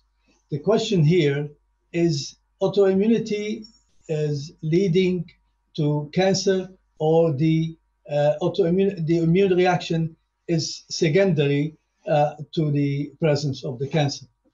We know that both conditions, thyroiditis and papillary thyroid cancer, they share common mutation of oncogene, such as RET PTC, typical OPTC, and P63, which is normally not seen in normal follicular cells. We know also that maybe, as suggested by some authors, that maybe at the level of the diffuse thyroiditis, it's a pre-neoplastic lesions where the markers for PTC are not existent, but with chronicity and time, they could evolve and induce changes that leading to the formation of thyroid cancer. But again, it doesn't explain why we're seeing this with papillary thyroid cancer and not with other type of cancer. And the other point to keep in mind, that patient with nodular thyroiditis seems to behave a little bit differently from those with diffuse thyroiditis. And maybe they should be addressed a little bit more carefully in the same way that we address patient presenting with simple thyroid nodule, like having ultrasound, and if the ultrasound features are suspicious, to carry on with a biopsy. And then, contrary to what we used to believe, that hyperthyroidism is protective, it seems patients with Graves' disease and thyroid nodule have a higher risk of having thyroid cancer, and hence should be addressed in a similar manner. But again, when there are nodularity and there are incidental finding of micropapillary carcinoma, which could be incidental, again, this is again going with the pre-concept that really has been suggested that maybe that could be a pre-stage before they get to the formation of thyroid nodule. And if this is the case, as suggested by a recent study by Azizi Group, is that the presence of thyroglobulin and high TSH seems to be very closely related to the higher prevalence of thyroid cancer. In that case, it makes sense to use LT4, which is proven to suppress TSH, and hence leading to the reduction in the risk of PTC. And with this, I'll conclude my presentation, and thank you for being present with me. Okay, thanks, Dr. Ali Khalil, for a nice presentation. And now we'll have the floor for discussion. May I invite Dr. Tariq, Dr. Ali, and Dr. Elizabeth for first question. Dr. Elizabeth, for a patient who have recurrent miscarriage and positive anti-TPO, TSH, for example, 2, how would you like to manage him? She has like recurrent miscarriage. Right, so if she's fully euthyroid, TSH is 2 and the antibodies are positive, what I've shown you are a lot of negative data. So we don't really have good trial evidence of benefit for any of the interventions that have been looked at. So I think the best advice right now in those women is to just ensure that they do truly remain euthyroid throughout pregnancy, and to monitor the TSH probably every 4 weeks in the first half of gestation as thyroxine binding globulin levels are rising and requirements may be increasing. Thank you, Elizabeth. I just want to ask if Professor David Cooper around to join us, because there are a lot of questions. Not. He's not? No. He's there? Yeah, he apologized for. Yes, okay. He's not around. I would ask any one of our speakers about the questions, and then we will see what is the conclusions. Now, Abdul Wahab Suleiman asking a question. You know that somebody who's having Graves' disease and who is having recurrent Graves' disease want to stop the antithyroid drugs. The lecture was talking about the trap. If we don't have the trap in our laboratory, is there any other indicator that will follow to make sure that to stop this antithyroid drugs for this guy or not? Honestly, we have this Elizabeth trap recently. Tariq knows that in Hamad Medical Corporation in Qatar, maybe if I am not wrong, for the last couple of months. and we use it very nicely now, and it helps us a lot. I would like to hear from you, Elizabeth. It seems that you have some answer for those who are not having this, to answer our physician. Yeah. Well, I think if you don't have the TRAb, which is probably going to be your most sensitive indicator of the likelihood of remission, you have to use other clinical clues. Certainly, goiter size is important. Large goiter certainly predicts people who aren't going to go into remission, and the level of initial hyperthyroidism, the more profoundly biochemically hyperthyroid somebody is at the outset, the less likely they're going to remit. So clues like that are helpful. Excellent. But in your experience, what about the duration of the antithyroid drugs? For how long do you use for this Graves' disease? As long as you need to, I think. So in somebody with recurrent Graves where they don't appear to be going into remission, I think you can use them indefinitely, as David has just suggested. Okay. Tariq, do you have anything to say, or Yes. Dr. Ali? Thank you very much. Very important, actually, point, and very practical one as well, and of high relevance to our patients. I remember this particular issue of long-term antithyroid drugs has come to the fore when I was a trainee with Dick Clayton in West Midlands in England. And I remember at that time, he has been actually very much pushing us as trainees to actually give the patient the option of either surgery, radioiodine, or long-term, because he did have actually quite extensive experience with using actually antithyroid treatment long-term. And it does actually work. And to be honest, when I counsel my patients, it has been my own standard practice that I counsel my patients, and this is one of the things I tend actually to offer to them. And to be honest, over the last couple of decades, those who have been actually under my care, taking long-term antithyroid treatment, I cannot remember at all any one of them has got problems. However, you do see actually problems, of course, with radioiodine, and of course, you don't want to subject patients to surgery unless there are other indications. So Elizabeth, just correct me, Elizabeth. Those who are visiting us as consultants from abroad. And Dr. Ali, you want to say something? Yeah, go ahead. I mean, there is a raising hand, and I think you should follow the sign before allowing people to speak. Okay. I agree with Dr. Elizabeth that, I mean, clinically, you have clues that can help you one way or another. The size of the goiter, by ultrasound, the vascularity that really is quite significant. You could see the difference between someone presenting new with very active, like I call it Christmas tree, lighting a Christmas tree, and then really barely any vascularity. It's very, very helpful. You could use, but again, I use long-term therapy with antithyroid, but I caution people, it's not a drug without side effect. You have to keep monitoring your patient because you do occasionally get patients presenting with side effects. I was under the impression that Americans are more aggressive and using radioactive iodine therapy more than antithyroid. This is what I have been taught. Elizabeth, go ahead. Yeah, that's shifted. I think we still are compared to most other regions around the globe, but if you look at more recent data in the US, we've shifted toward antithyroid drugs. I think the one other comment I might make with regard to really long-term antithyroid drug use is in women of childbearing age, you do need to think about plans for potential pregnancy because of the teratogenicity of those drugs. Thank you. Okay, now question for Dr. Tariq from Dr. Asma. For thyrotoxicosis after COVID infection, for how long it will persist? And if the patient have mild subclinical hyperthyroid post-COVID with normal ultrasound and TSI, how would you like to approach it? Right, okay. Regarding the long-term sequelae of thyrotoxicosis occurring post-COVID, it is still very early to know what is the long-term actual outcome of these patients. So more data actually will come to the fore.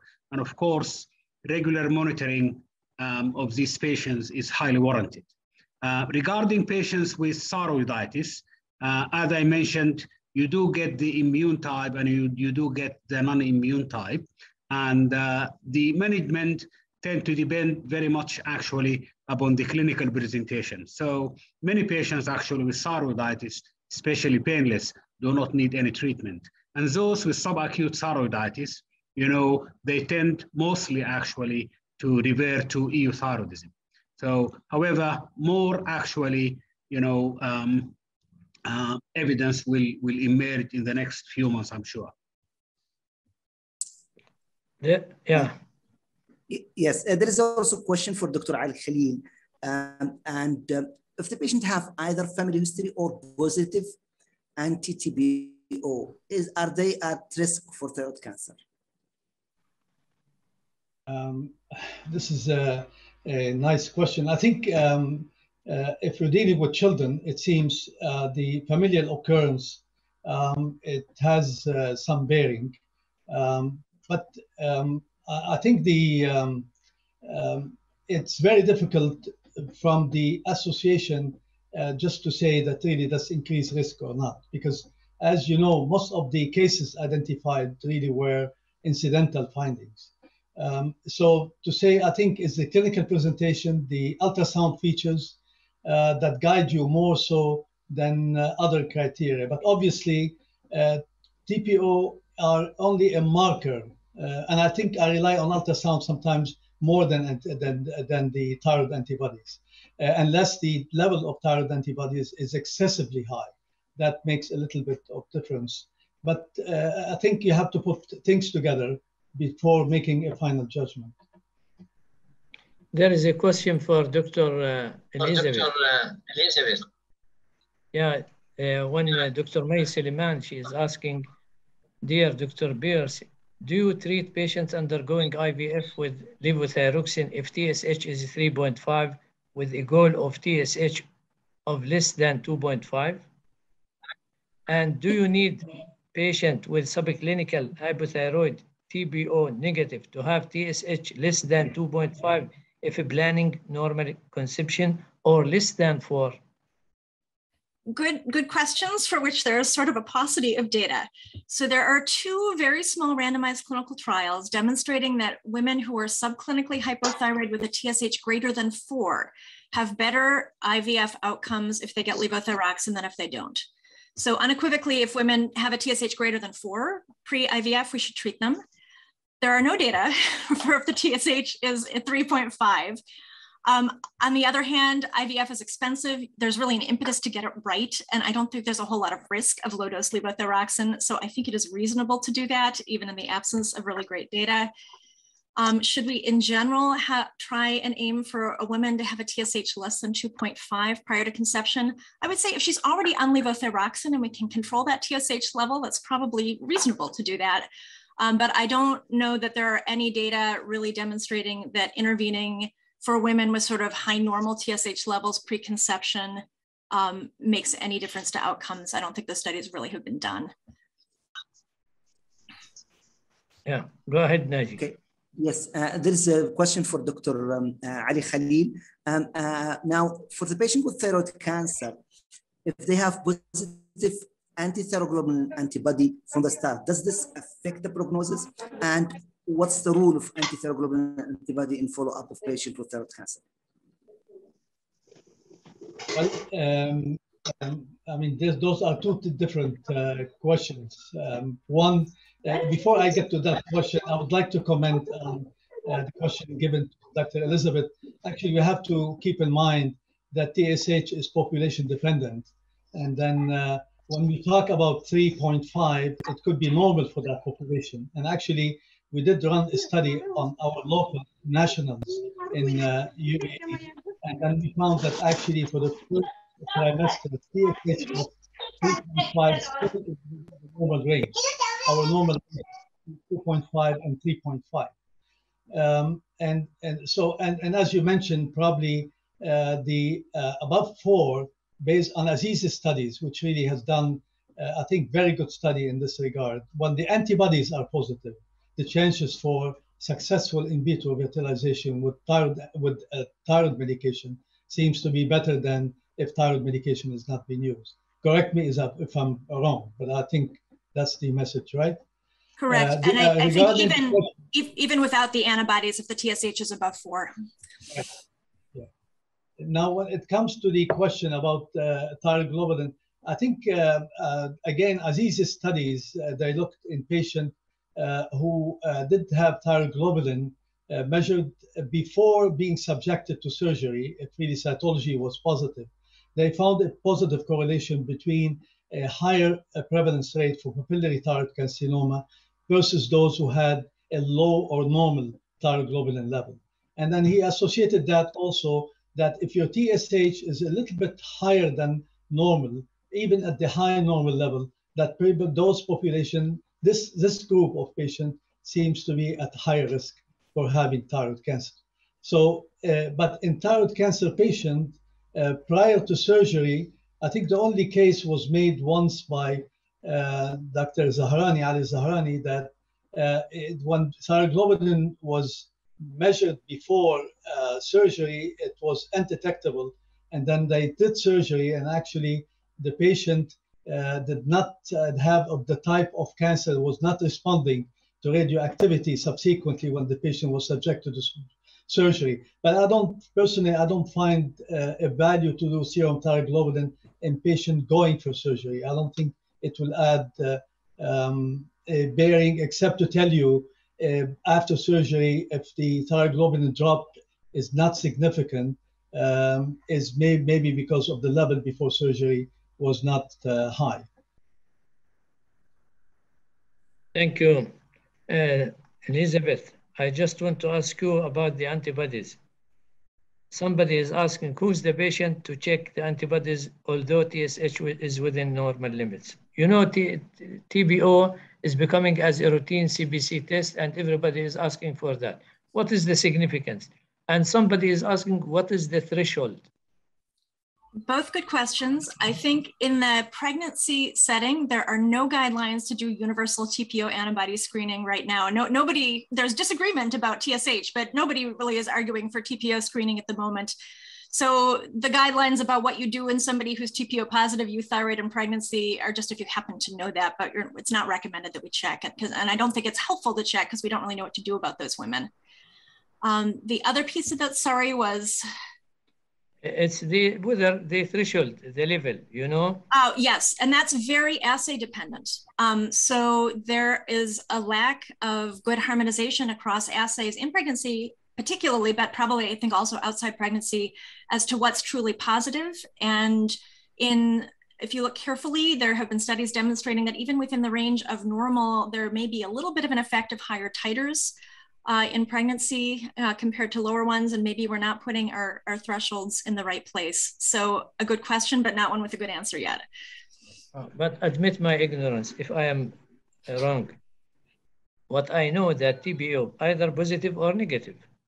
We don't go for the level itself, right or not? We do not, except that it's a little bit artificial where that line is drawn. And Tim Korovar in particular has done some work in European cohorts, specifically in the pregnancy setting, suggesting that maybe the manufacturer's reference range is not always the right range, and maybe it really needs to be assay and population specific as to where you draw that line. Dr. Ali, تفضل. Yes, Dr. Ali, you want to say anything? Ali Khalil? No, I think she said it. It's not a routine test that really we do on patient, but again, if I do my ultrasound and I see changes within the ultrasound that's suggestive of thyroiditis, this is the time usually I do it. Okay, thanks, Dr. Ali. Thanks, Dr. Elizabeth and Dr. Tariq for a nice presentation. I would like also to thank my co-chair, Dr. Amin Jayoushi, and we can now join the main auditorium for the rest of the meeting. Thank you a lot. Goodbye, and we can conclude. Hello, it's a pleasure to be here. I'm going to discuss the follow-up of differentiated thyroid cancer. And I need to preface this discussion by noting I am going to very heavily reference current recommendations from the 2015 American Thyroid Association Guidelines for the Management of Differentiated Thyroid Cancer, But these guidelines are about to be updated. So there will be new guidelines coming out in 2022. And I suspect that much of what I share with you today is about to shift. And I am going to share with you as we go along some of the places where I think new guidance may change what we're doing today.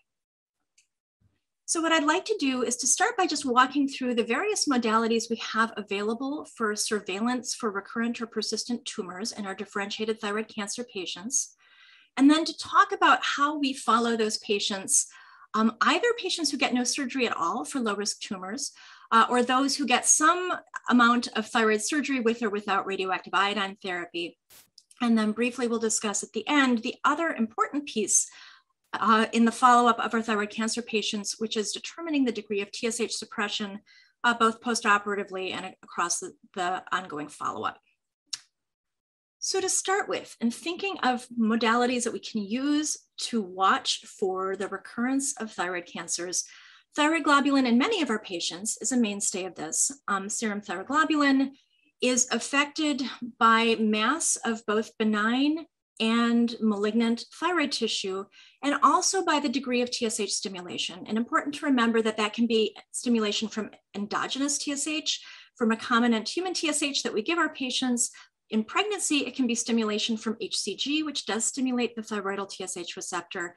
And finally, in our minority of patients who might also have Graves' disease, this can be stimulation from TSH receptor stimulating antibodies.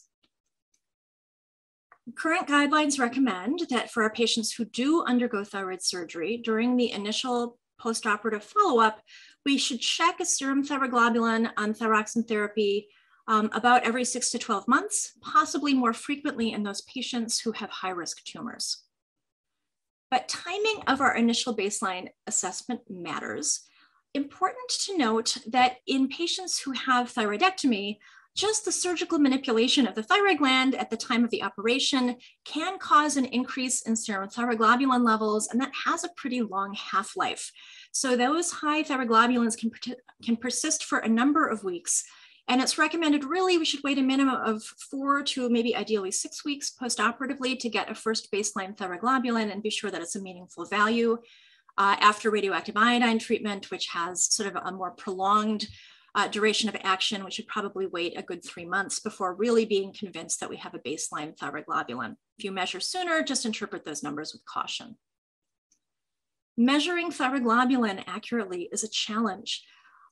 This is illustrated by this study by Carol Spencer, who measured serum thyroglobulin in 68 different patients, none of whom had thyroglobulin antibodies, and measuring across 14 different assays, they found a big variation in thyroglobulin measurements that was pretty assay specific. And that's despite the fact that we have an international reference standard for thyroglobulin assays. They are calibrated to the same standard. That doesn't seem to help as much as we would like.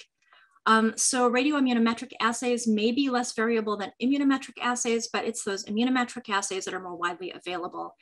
And the key here is that we can't really use different thyroglobulin assays interchangeably in clinical care, that ideally we would use the same assay over time in the same patient so that we are sure that changes in thyroglobulin levels are truly meaningful.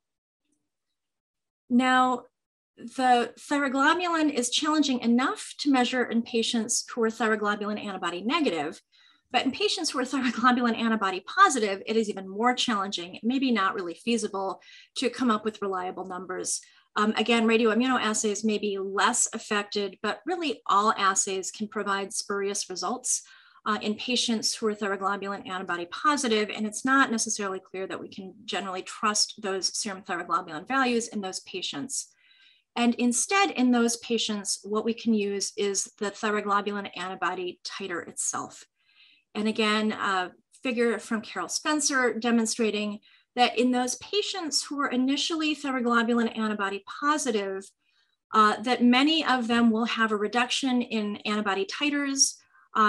They often become antibody negative at about a median of 4 years after thyroidectomy, but that a 50% decline in the thyroglobulin antibody titers will predict a very low likelihood that there will be recurrent disease detected over follow-up, whereas a rise in thyroglobulin antibody titers of at least 50% is concerning and is associated with a higher risk of about 40% of persistent or recurrent disease.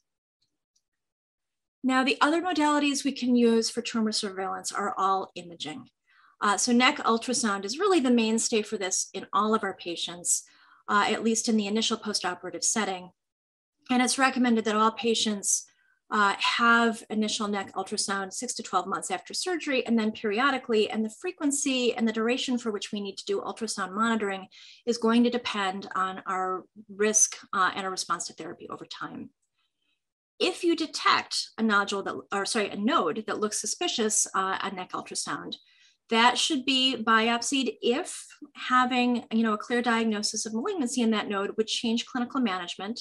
And really, if that lymph node is at least 8 millimeters in smallest dimension, smaller nodes, for the most part, we can just watch without biopsy.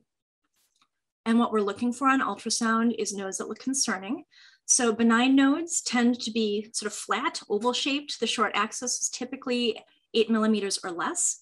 In larger nodes, we may see an echogenic or a vascular hilus, but malignant lymph nodes look different. So they're often more rounded in shape. They may be cystic or partially cystic, or they may be solid with a texture similar to normal thyroid. If you see microcalcifications in a round looking lymph node, that's pretty pathognomonic for the presence of metastatic papillary cancer. Radioactive iodine has been the other imaging modality that is relatively widely employed in follow-up of our thyroid cancer patients. So certainly any patient who's intermediate or high risk and is treated with radioactive iodine should get a post-treatment scan.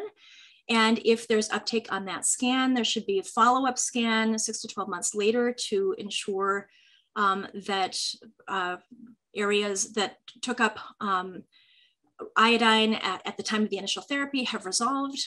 So this can be used over the longer term and to follow up patients with higher intermediate risk. And in patients where elevated serum thyroglobulin, and typically the threshold used for that is 10, where you suspect there is recurrent or persistent tumor, do not have uptake on radioactive iodine whole body scanning, then we may turn to PET scanning, because typically once tumors de-differentiate enough to be no longer radioactive iodine, they become PET avid. And so for that subset of patients with advanced cancers, PET scanning is our mainstay for follow-up. We occasionally use other imaging modalities. So non-contrast chest CT is recommended when the thyroglobulin is elevated, or in the antibody positive patients when there's a significant increase in those thyroglobulin antibody titers. With or without a negative radioactive iodine scan. It's really looking for lung metastases. And CT or MRI of the neck and upper chest is helpful if you suspect potential tumor invasion of the aerodigestive tract, or if you feel like neck ultrasound is not adequately visualizing neck nodes. And we occasionally, less frequently, consider MRI or CT of other structures in patients where we suspect metastatic disease and there are symptoms that might be attributable to those organ systems. So that's what we can do to surveil in our patients. So let's turn now to strategies for surveillance in different classes of patients. And the first group to think about here is a group who gets so-called active surveillance. So this is a relatively newer concept in much of the world. It's been done for a long time in Japan and is starting to be done in other centers. But this really gets at our concerns about thyroid cancer overdiagnosis and thyroid cancer overtreatment. These are US data, but these have been replicated in many other parts of the world. And what we've seen over past decades is a huge increase in the incidence of thyroid cancer, mostly papillary cancer, without a concomitant huge increase in thyroid cancer mortality. So that mortality may be increasing, but it has increased much more slowly. And this suggests that we are probably diagnosing and treating patients who don't really need diagnosis and treatment because they weren't going to go on to die of their thyroid cancers. And so one way to de-escalate therapy a bit is in patients with very low risk tumors to not opt for thyroidectomy at all, or even lobectomy, but just to watch. And this active surveillance is suggested as a potential strategy in the current ATA guidelines, but those guidelines really don't tell you how to do it. So they say you can consider this in patients, with microcarcinomas or patients who are at extremely high risk from comorbidities for having thyroid surgery.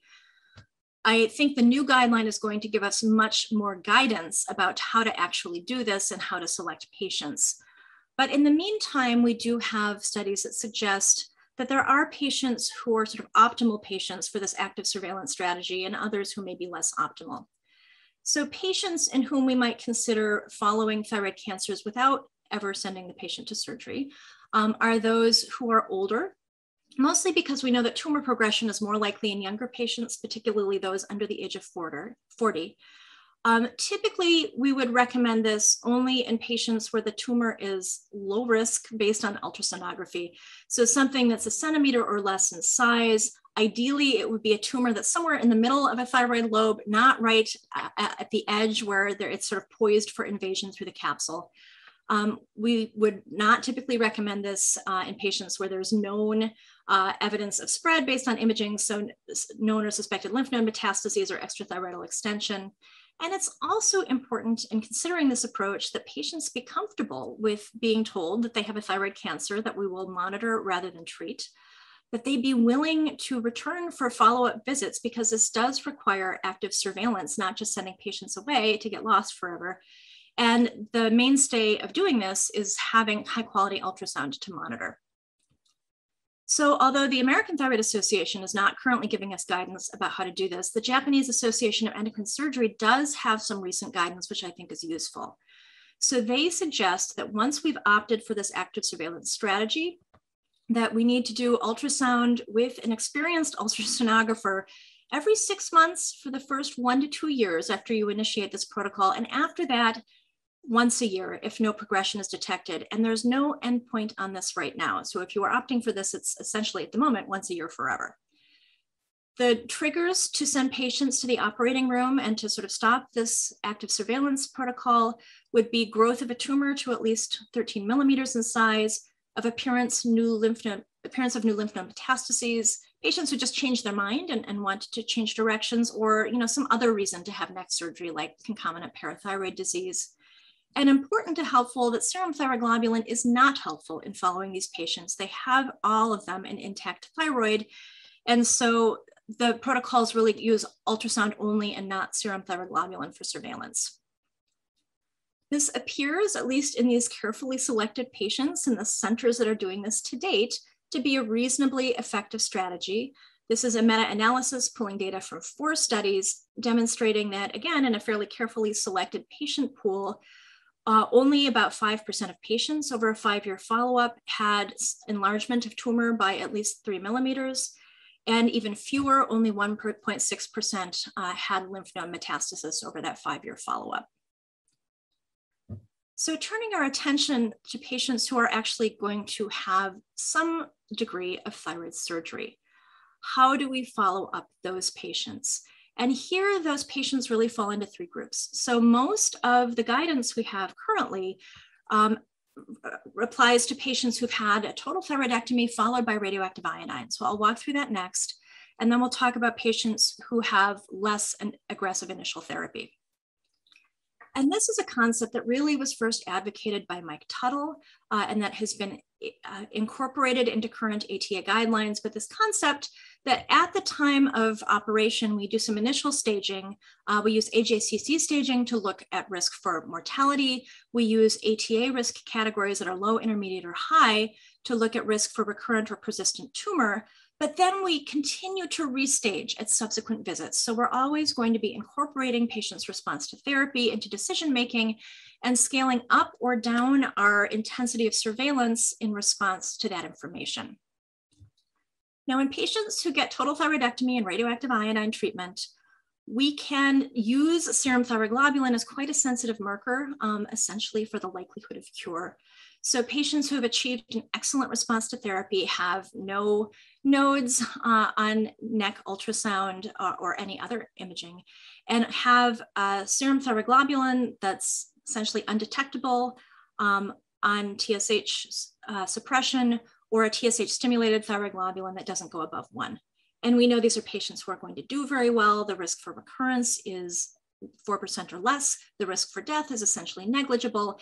And so these are patients where we should not be doing very intensive, ongoing, lifelong surveillance. that incurs costs, and that incurs a lot of patient anxiety, actually. So an excellent response to therapy should lead us to scale way back on the intensity and the frequency of our follow-up, and also on the degree of TSH suppression. So in low and intermediate risk patients who achieve this excellent response to therapy, we can space out the interval between serum thyroglobulin measures to at least 12 to 24 months. We do not need to do ongoing imaging. They do not need ongoing ultrasonography unless the thyroglobulin starts to increase. And in the high-risk patients, we don't want to relax as much. So in those patients who start out initially at high risk, we do probably at least for several years want to continue to do ongoing surveillance with ultrasound and thyroglobulins at least every 6 to 12 months. Now, patients with a biochemical incomplete response are those where you still don't see anything on imaging, but the thyroglobulin is unequivocally elevated. So on TSH suppression, it's greater than 1. With stimulation, it rises to greater than 10. Or these are the patients who have the thyroglobulin antibodies, and those antibodies are rising. And outcomes in this group are going to be very mixed. So about a third of them probably are going to spontaneously evolve to no evidence of disease if we do nothing. And about another 20% of them essentially are going to be cured after some additional therapy. But there are about 20% of these patients who are going to go on to develop a structural disease. So these are patients where we need to continue fairly frequent surveillance with serum thyroglobulin every 6 to 12 months and continued neck ultrasound every 6 to 12 months, and then additional imaging as indicated, as we've talked about already. An indeterminate response is frustrating. These are patients where the thyroglobulin is elevated, but not quite high enough to meet those biochemical incomplete thresholds, or where imaging is not unequivocally negative. There's something a little bit funny looking, but it's not clearly associated with recurrent disease. Or these are the patients where the thyroglobulin antibodies are around and they're stable or declining. So most of these patients will do fine. Things will remain stable, or these funny thyroglobulin or imaging findings will ultimately resolve on their own. But again, 15 to 20% of these patients will ultimately have structural disease identified. And so we need to continue watching these patients. So continue serial imaging, certainly with ultrasonography. And if there's a funny result on one of the other imaging modalities, continue to follow with that modality as well. And continue the serum thyroglobulin at least every 6 to 12 months for several years. Structural incomplete response, these are patients where we know where the disease is. We can see it, we can measure it. It doesn't really matter at this point what the thyroglobulin level is. Most of these patients are going to continue to have persistent disease, even if we give them additional therapy. And these are the patients where we worry about mortality risk. So death rates as high as 11% if there's local disease in the neck, or as high as 50% if there are distant metastases. And these patients are the patients who may be candidates for additional treatment, depending on exactly where that tumor is and how extensive it is. So these patients certainly we're going to be following closely with serial imaging, following closely with serum thyroglobulin, and pursuing additional treatment. So that's not the majority of our patients anymore, though, because most of our patients under current protocols are low-risk patients who do not need total thyroidectomy with radioactive iodine. So many of our patients these days get total thyroidectomy or just get lobectomy. And the question is, how do we follow those patients over time? And some guidance has been proposed for those patients who have thyroidectomy without radioactive iodine. And I am anticipating that the upcoming revised ATA guidelines will codify this and give us definitive thyroglobulin thresholds to look for. Right now, what has been suggested is essentially a slightly higher threshold for considering the thyroglobulin levels to be positive. Stimulated values up to 2 might be okay in these patients when the thyroglobulin antibodies are negative. So, and biochemical incomplete response, non-stimulated values over 5 for thyroglobulin, or stimulated values over 10, or again, the increasing antibody titers might be biochemical incomplete response. But again, watch, because I think that the new guideline will incorporate this and will give us sort of final numbers. It's also been proposed that perhaps we could use thyroglobulin following lobectomy. This is a paper from Mike Tuttle and colleagues. It's 5 years old now. And they suggested this thyroglobulin threshold of 30, but really subsequent analyses have suggested that this just doesn't work very well in patients who still have a thyroid lobe in place. And so one of the things that the ATA task force is doing in writing its updated guidelines is it's commissioned a formal meta-analysis to determine whether serum thyroglobulin is useful at all. in following post-lobectomy? I suspect the answer is going to be no, but we'll see what they come up with. So right now we have a lot of patients for whom we actually don't have official guidance on how to follow and how to define them in terms of their response to therapy, but that is coming soon. So I think that will help a lot of us in our clinical practice. And then finally, the other thing we're doing always as we're following these patients, following their initial treatment, is thinking about, do patients need levothyroxine dosing high enough for TH suppression or not, and what degree of suppression is appropriate?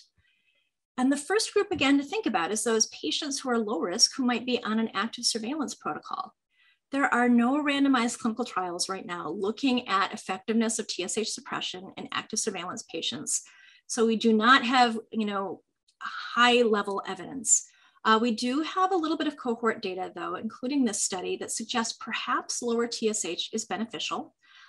This was an analysis of 126 patients who had papillary microcarcinomas who were getting active surveillance. And they found that those patients where the TSH was greater than 2.5 were at higher risk for tumor size increase than those patients with the lower TSH levels. So maybe new guidelines are going to suggest some degree of TSH suppression in at least some of these patients. But you have to bear in mind that many of these patients opt for active surveillance in part because they don't want to be on levothyroxine in the first place. So waiting to see what new guidelines show here. For our other patients, those who have had at least some surgery, we do have guidance suggesting that we can determine the initial TSH target based on the ATA risk category. So high risk tumors should really have suppression of less than 0.1 as the initial TSH goal. Low risk patients do not need TSH suppression. The current recommendations are to basically keep them in the lower half of the normal reference range. And it's possible that that's going to be even relaxed a little bit with a new guideline. And the group with intermediate risk has sort of an intermediate TSH target of 0.1 to 0.5. But we need to change that over time, and we need to modulate that in response to therapy. We know that patients with high risk tumors do have a survival benefit. So they have less risk of tumor-specific mortality if they have TSH suppression. And so that remains a very important part of their care. And even if they have an excellent response to therapy, those lucky patients who really seem to be cured, in the high-risk patients, we would not completely relax that TSH goal, suggested to maintain some degree of suppression for at least 5 years, even with that excellent response. But TSH suppression does incur risk. There's increased morbidity and even more increased mortality in suppressed patients, particularly those who are older or who have risk factors for bone and cardiac toxicity. So current guidelines suggest a scheme like this, that most patients outside the high-risk patients who have had an excellent response to therapy should not have TSH suppression. We don't want to oversuppress people and cause risk we don't need to. Patients who are at higher risk should have their degree of TSH suppression carefully followed, and we should perhaps relax the degree of TSH suppression in patients with comorbidities, including osteoporosis and probably particularly atrial fibrillation. So I would conclude by noting that in the long-term follow-up of differentiated thyroid cancer, our surveillance tools are primarily thyroglobulin in the serum and ultrasound in the neck. And the degree of TSH suppression and also our intensity of surveillance over time does depend on dynamic risk stratification. And we are anticipating new rules for how we do that in the very near future. With that, I'll thank you for your attention.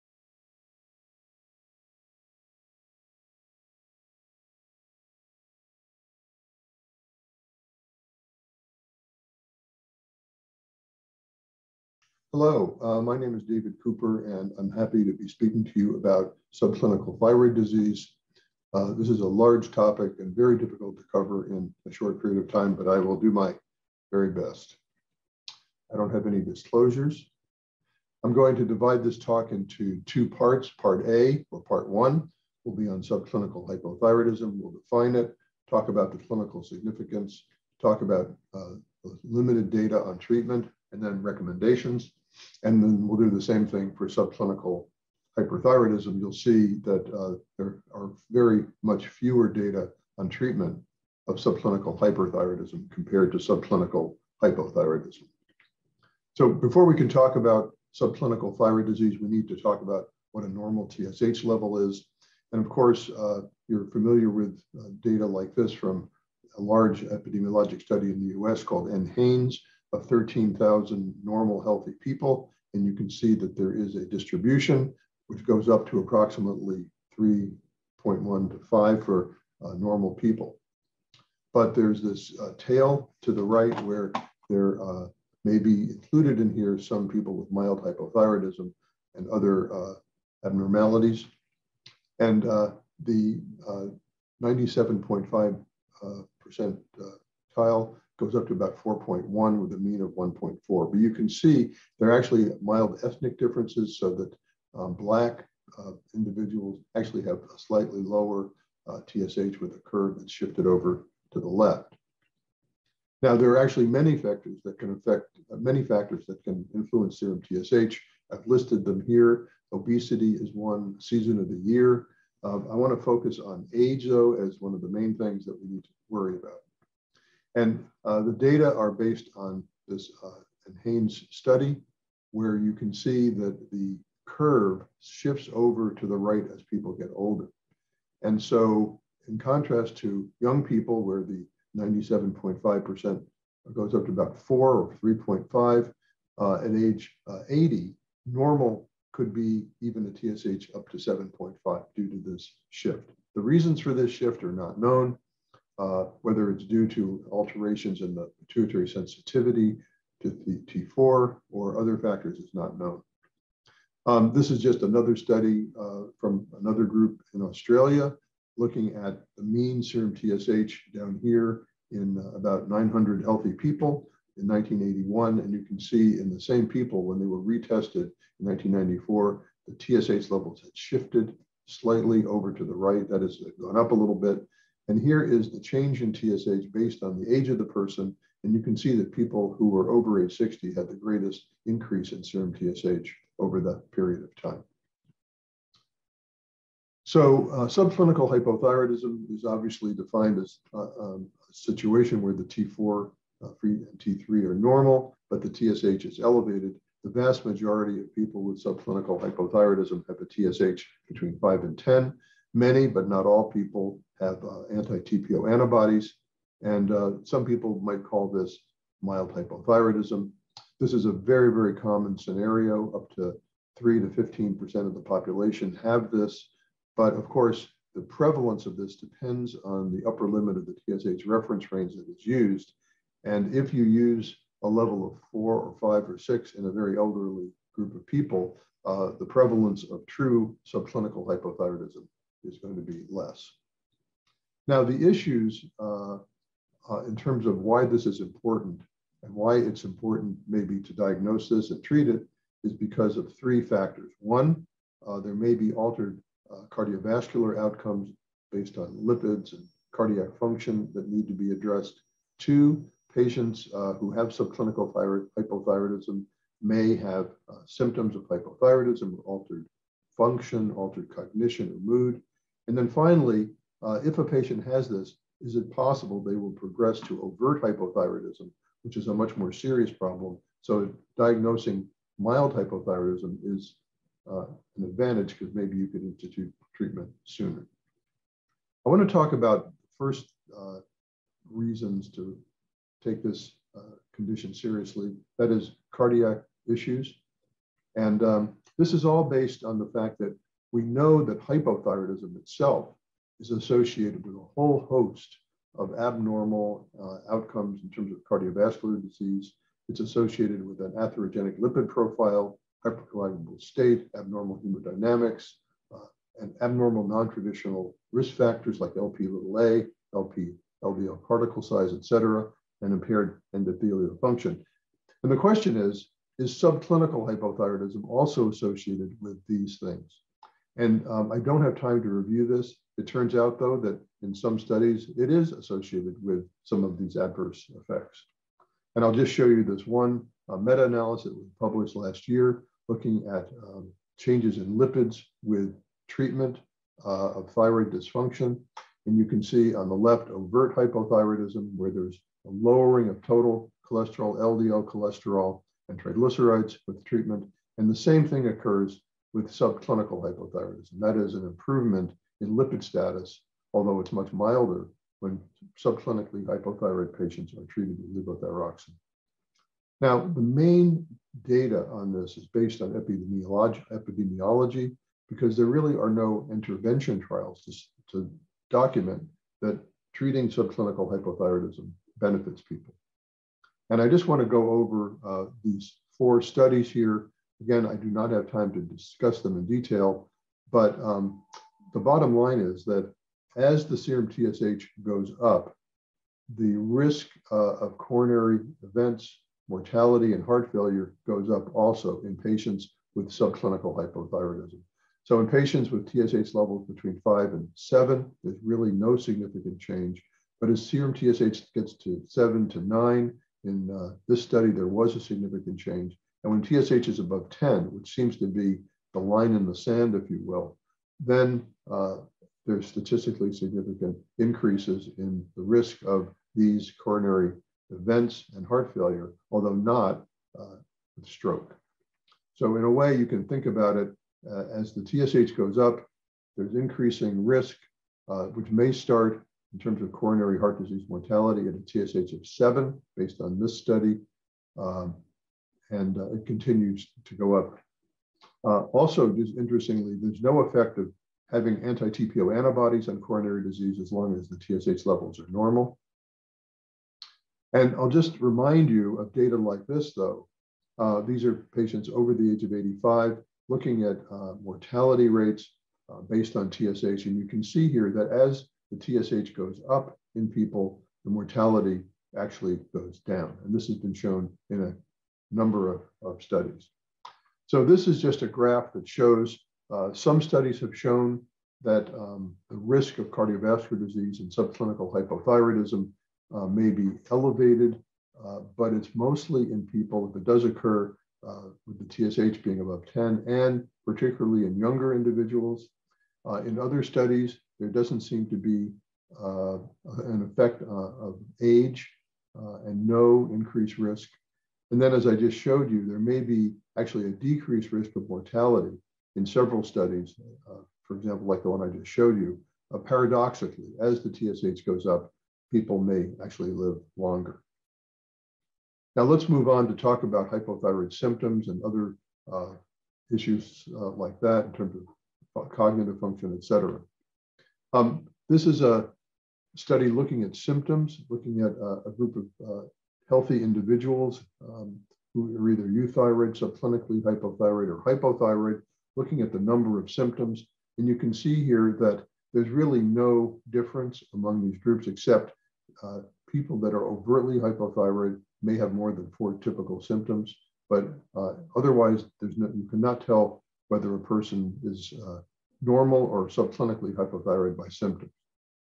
In this study, looking at walking speed, that is the usual walking speed or the most rapid walking speed in people in their 70s, looking at TSH levels down here on the x-axis and walking speed on the y-axis. As you can see here, as TSH goes up, people actually seem to be able to walk more quickly, again, demonstrating that there doesn't seem to be an effect of subclinical hypothyroidism on function. And then in terms of dementia and cognitive function, here we actually do see that there may be an increased risk for dementia in people under the age of 75 with subclinical hypothyroidism, but not in people over the age of 75. And then finally, let's look at progression to overt hypothyroidism. This is the idea that you start out being euthyroid, you then develop mild thyroid failure or subclinical hypothyroidism where your TSH is elevated, but T4 and T3 are normal. But then eventually you become overtly hypothyroid with the T4 and T3 going below normal. Now the question is this an inevitable thing or does it depend on age and other factors? So in this study, looking at the progression to overt hypothyroidism, having positive anti-TPO antibodies was a powerful predictor of development of overt hypothyroidism over years. And it also depended on whether the baseline TSH was 5 or 10. And you can see here that in antibody-negative people, most did not progress to overt hypothyroidism over a 20-year period. But if the TSH was higher or antibodies were higher, then there was a very high rate of progression. On the other hand, in this study of 107 patients with a median TSH of 8, followed for almost 3 years, almost 40% of these patients normalized their TSH without any intervention to a median of 3.5. And again, antibodies were important. About 2/3 of patients with antibody who were antibody negative normalized their thyroid function, but only 30% with positive antibodies. And again, you can see when the TSH was between 5 and 9.9, more than half the patients normalized TSH. But if TSH levels were higher at baseline, that would be less likely. And in this study from Israel, looking at baseline TSH levels greater than 10, about 27% normalized their TSH over a 5-year period. And when the TSH was between 5.5 and 10, 60% of the patients, when rechecked, had a normal serum TSH. So in fact, this progression is not inevitable, and actually maybe up to half the patients without any treatment at all normalize their TSH. And this depends on antibody status and the baseline TSH. So the question is, when you have a patient like this, should you treat them or not treat them? And unfortunately, there have not been a lot of randomized trials. There have been 4 here that I've shown you, and most of them do not show much of an effect on symptoms or on mood or anything like that. I want to focus, and I put it in yellow, on the STOT study, since this is the largest study.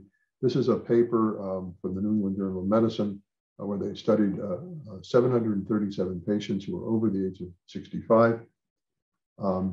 Double-blind, randomized, placebo-controlled trial. 368 got levothyroxine, 369 got placebo, and the 2 primary outcomes were a hypothyroid symptom score and a fatigue score on a validated thyroid quality of life questionnaire. And the mean serum TSH at baseline was 6.4. In the placebo group, it had not really changed much, and it was 3.6 in the treatment group. And there were no differences at 1 year in the symptom score or the tiredness score. And the conclusion was that it provided no benefit, levothyroxine, that is, in people with subclinical hypothyroidism. This is a meta-analysis published in 2018 that included the STOT study, which I have put in green here. They looked at thyroid-related symptoms and quality of life in the 4 randomized controlled trials that had been published up to that point. And again, you can see here no evidence of any improvement in symptoms or quality of life. Now, ever since the TRUST study was published, there have actually been 3 other studies that have been subgroup analyses of the TRUST population. In this study, published in JAMA in 2019, they specifically looked only at people over the age of 80. There was no difference. In this study, published in 2020, they looked at patients who had the highest baseline burden of symptoms to start with, no difference. And then this study just published a month or 2 ago, looking at patients who at baseline had some depressive symptoms, no difference between T4 and placebo.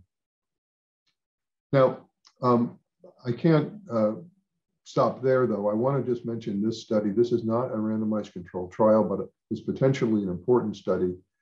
This is from the UK General Practitioners Database, where a large number of patients were followed with subclinical hypothyroidism. Again, this is not a randomized trial, but some patients received treatment and some patients did not receive treatment based on their doctor's best judgment. So here we have 3,000 patients between 40 and 70. In blue, these are ischemic heart disease events, no treatment. In red, treatment, and there was an improvement, that is a decreased risk of events in patients that were treated who were over, between 40 and 70. But in patients who were over the age of 70, treatment versus no treatment was not statistically significant, although it looks like treatment actually may have been harmful with more events. This was not statistically significant. So it's hard to make any specific recommendations based on the limited amount of data. I think most people would say in patients who have TSH levels between 4.5 and 7. You should measure antibodies because they may predict progression. Annual follow-up is reasonable, and consider treatment in patients with multiple symptoms, positive antibodies, progressively increasing TSH levels. Obviously, any woman that is planning a pregnancy, and goiter may also be a reason to treat because there is some limited evidence that goiters may decrease in size with treatment. And of course, here we have patients 65 and younger, or less than 65. However, in older people, there's really no good evidence that treating up to a TSH of about 7 is valuable. In patients with TSH levels between 7 and 9.9, consider treatment because, as I showed you, some studies suggest an increased risk starting at a TSH of 7. And again, consider treatment in an older person as well. And then finally, a TSH greater than 10 is sort of, most people would agree, a reasonable line in the sand, if you will, that should be treated regardless of age. Now let's move on to talk about subclinical hyperthyroidism. So the definition is just the opposite of hypothyroidism, so a normal T4 and T3, but a low TSH, typically less than 0.1. And people have divided this into grade 1 subclinical hyperthyroidism, where the TSH is just slightly low, between 0.1 and 0.4, or a TSH less than 0.1, which would be more severe, or grade 2. Some people might call this mild hyperthyroidism. And this is a much less common entity that you're going to find compared to subclinical hypothyroidism. The number one cause by far is US, that is iatrogenic thyroid hormone therapy, accounts for the vast majority of patients who have this. But of course, endogenous is also seen and typically is due to the usual things that cause hyperthyroidism, Graves' disease, autonomous nodules, and multinodular goiter. And often in patients who are in remission, if you will, after antithyroid drugs or radioiodine, that the TSH remains low, even though the T4 and T3 levels are normal. Now, the reasons to consider diagnosing and treating this include cardiovascular outcomes like atrial fibrillation, heart failure, and overall mortality, increased risk of fracture in elderly and postmenopausal women, symptoms, dementia, and the risk of progression to overt hyperthyroidism. And I'll just go over each of these quite briefly. Looking at cardiovascular outcomes, this is a study looking at the risk of atrial fibrillation in patients with subclinical hyperthyroidism, followed for 11 years. Here we have normal people, subclinical hypothyroidism, overt hypothyroidism, subclinical hyperthyroidism here, where the risk of atrial fibrillation was about 3-fold. And it didn't matter whether the TSH was between 0.1 and 0.4 or less than 0.1. And in this study from Denmark, a large population-based study of 4,000 overtly hypothyroid people, 6,000 subclinically hyperthyroid people, and 540,000 euthyroid people, looking at cardiovascular events. Here you see with overt subclinical and then grade 1 and grade 2 subclinical, increases in all-cause mortality and increases in heart failure.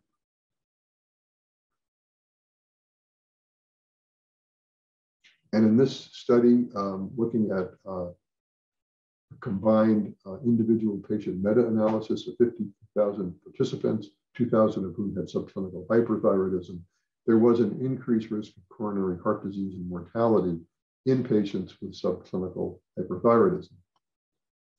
Now, as you know, hyperthyroidism can cause bone loss in elderly and postmenopausal women.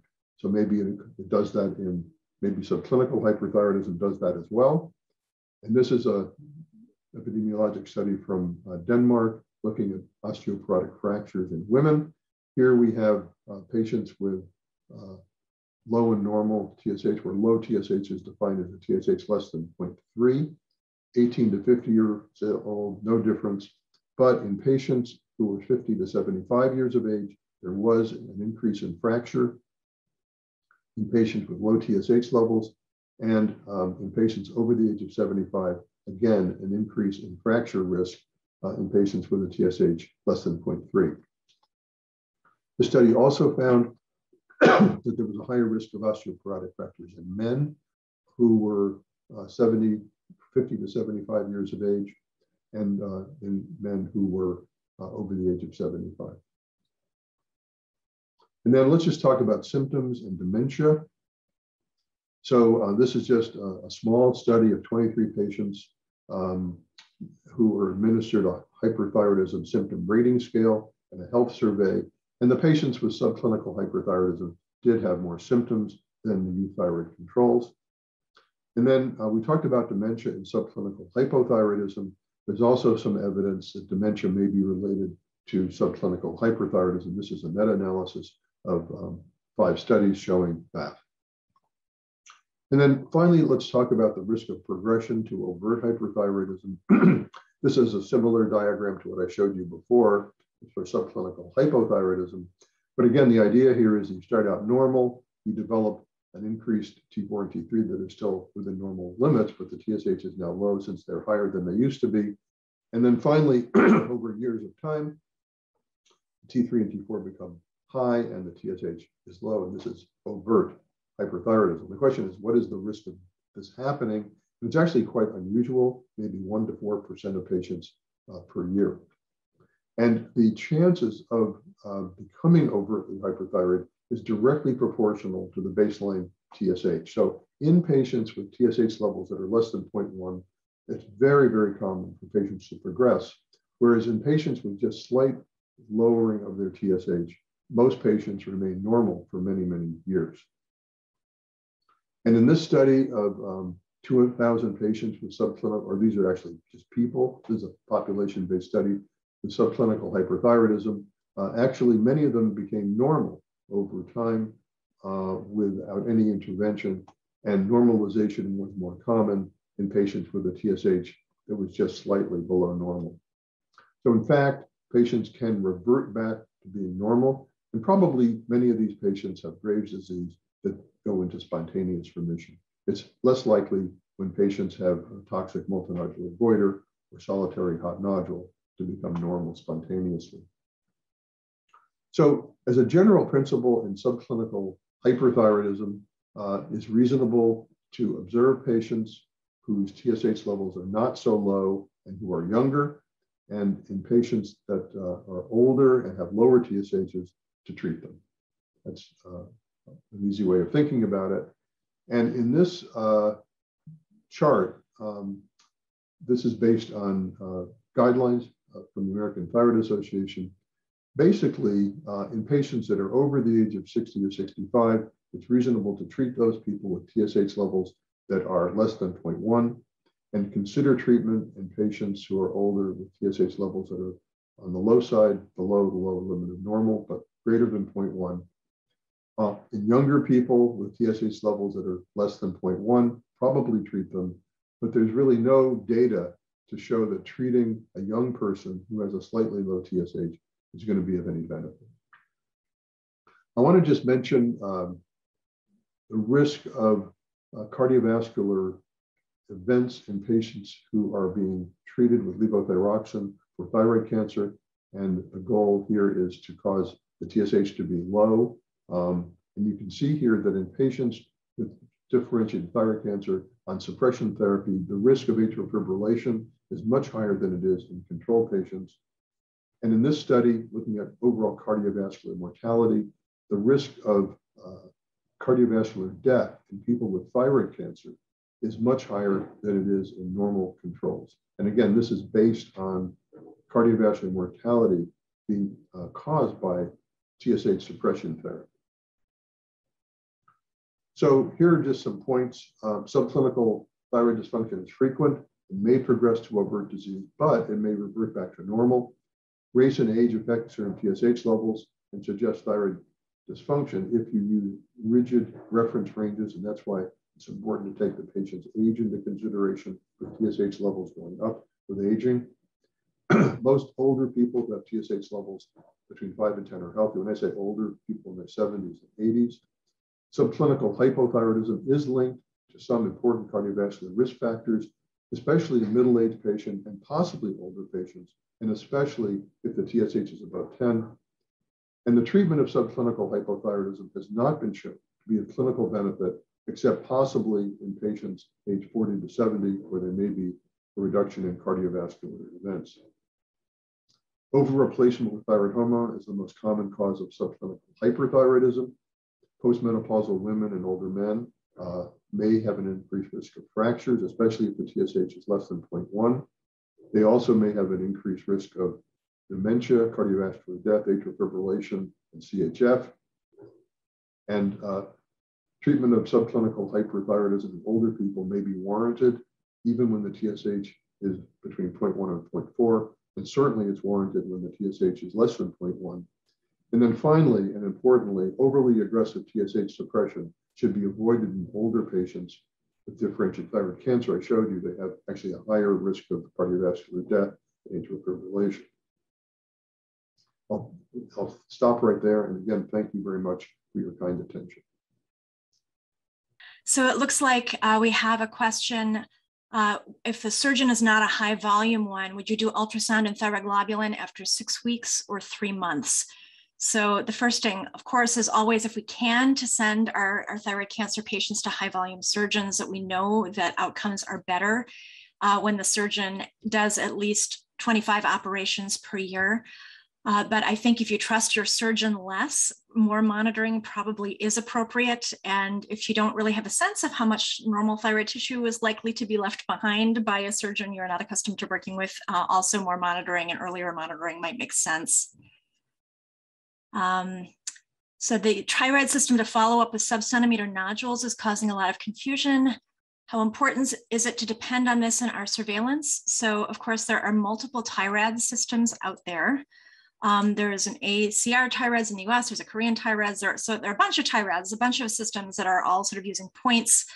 And at least in the US version of TI-RADS, which is the one I'm most familiar with, many of the guidelines recommend not following at all if nodules are sub-centimeter. I think most of us probably would recognize that if something is clearly a micropapillary carcinoma, and often we have a pretty good sense of which nodules those are, that some follow-up probably is appropriate. And I really don't like to biopsy sub-centimeter nodules, but if you do, you need to think about active surveillance protocols, I think, for those patients, and trying to minimize intervention for very low risk tumors. And I do not see other questions in the chat. So if there are no other questions, I thank you for your attention. It's a pleasure to be with you today.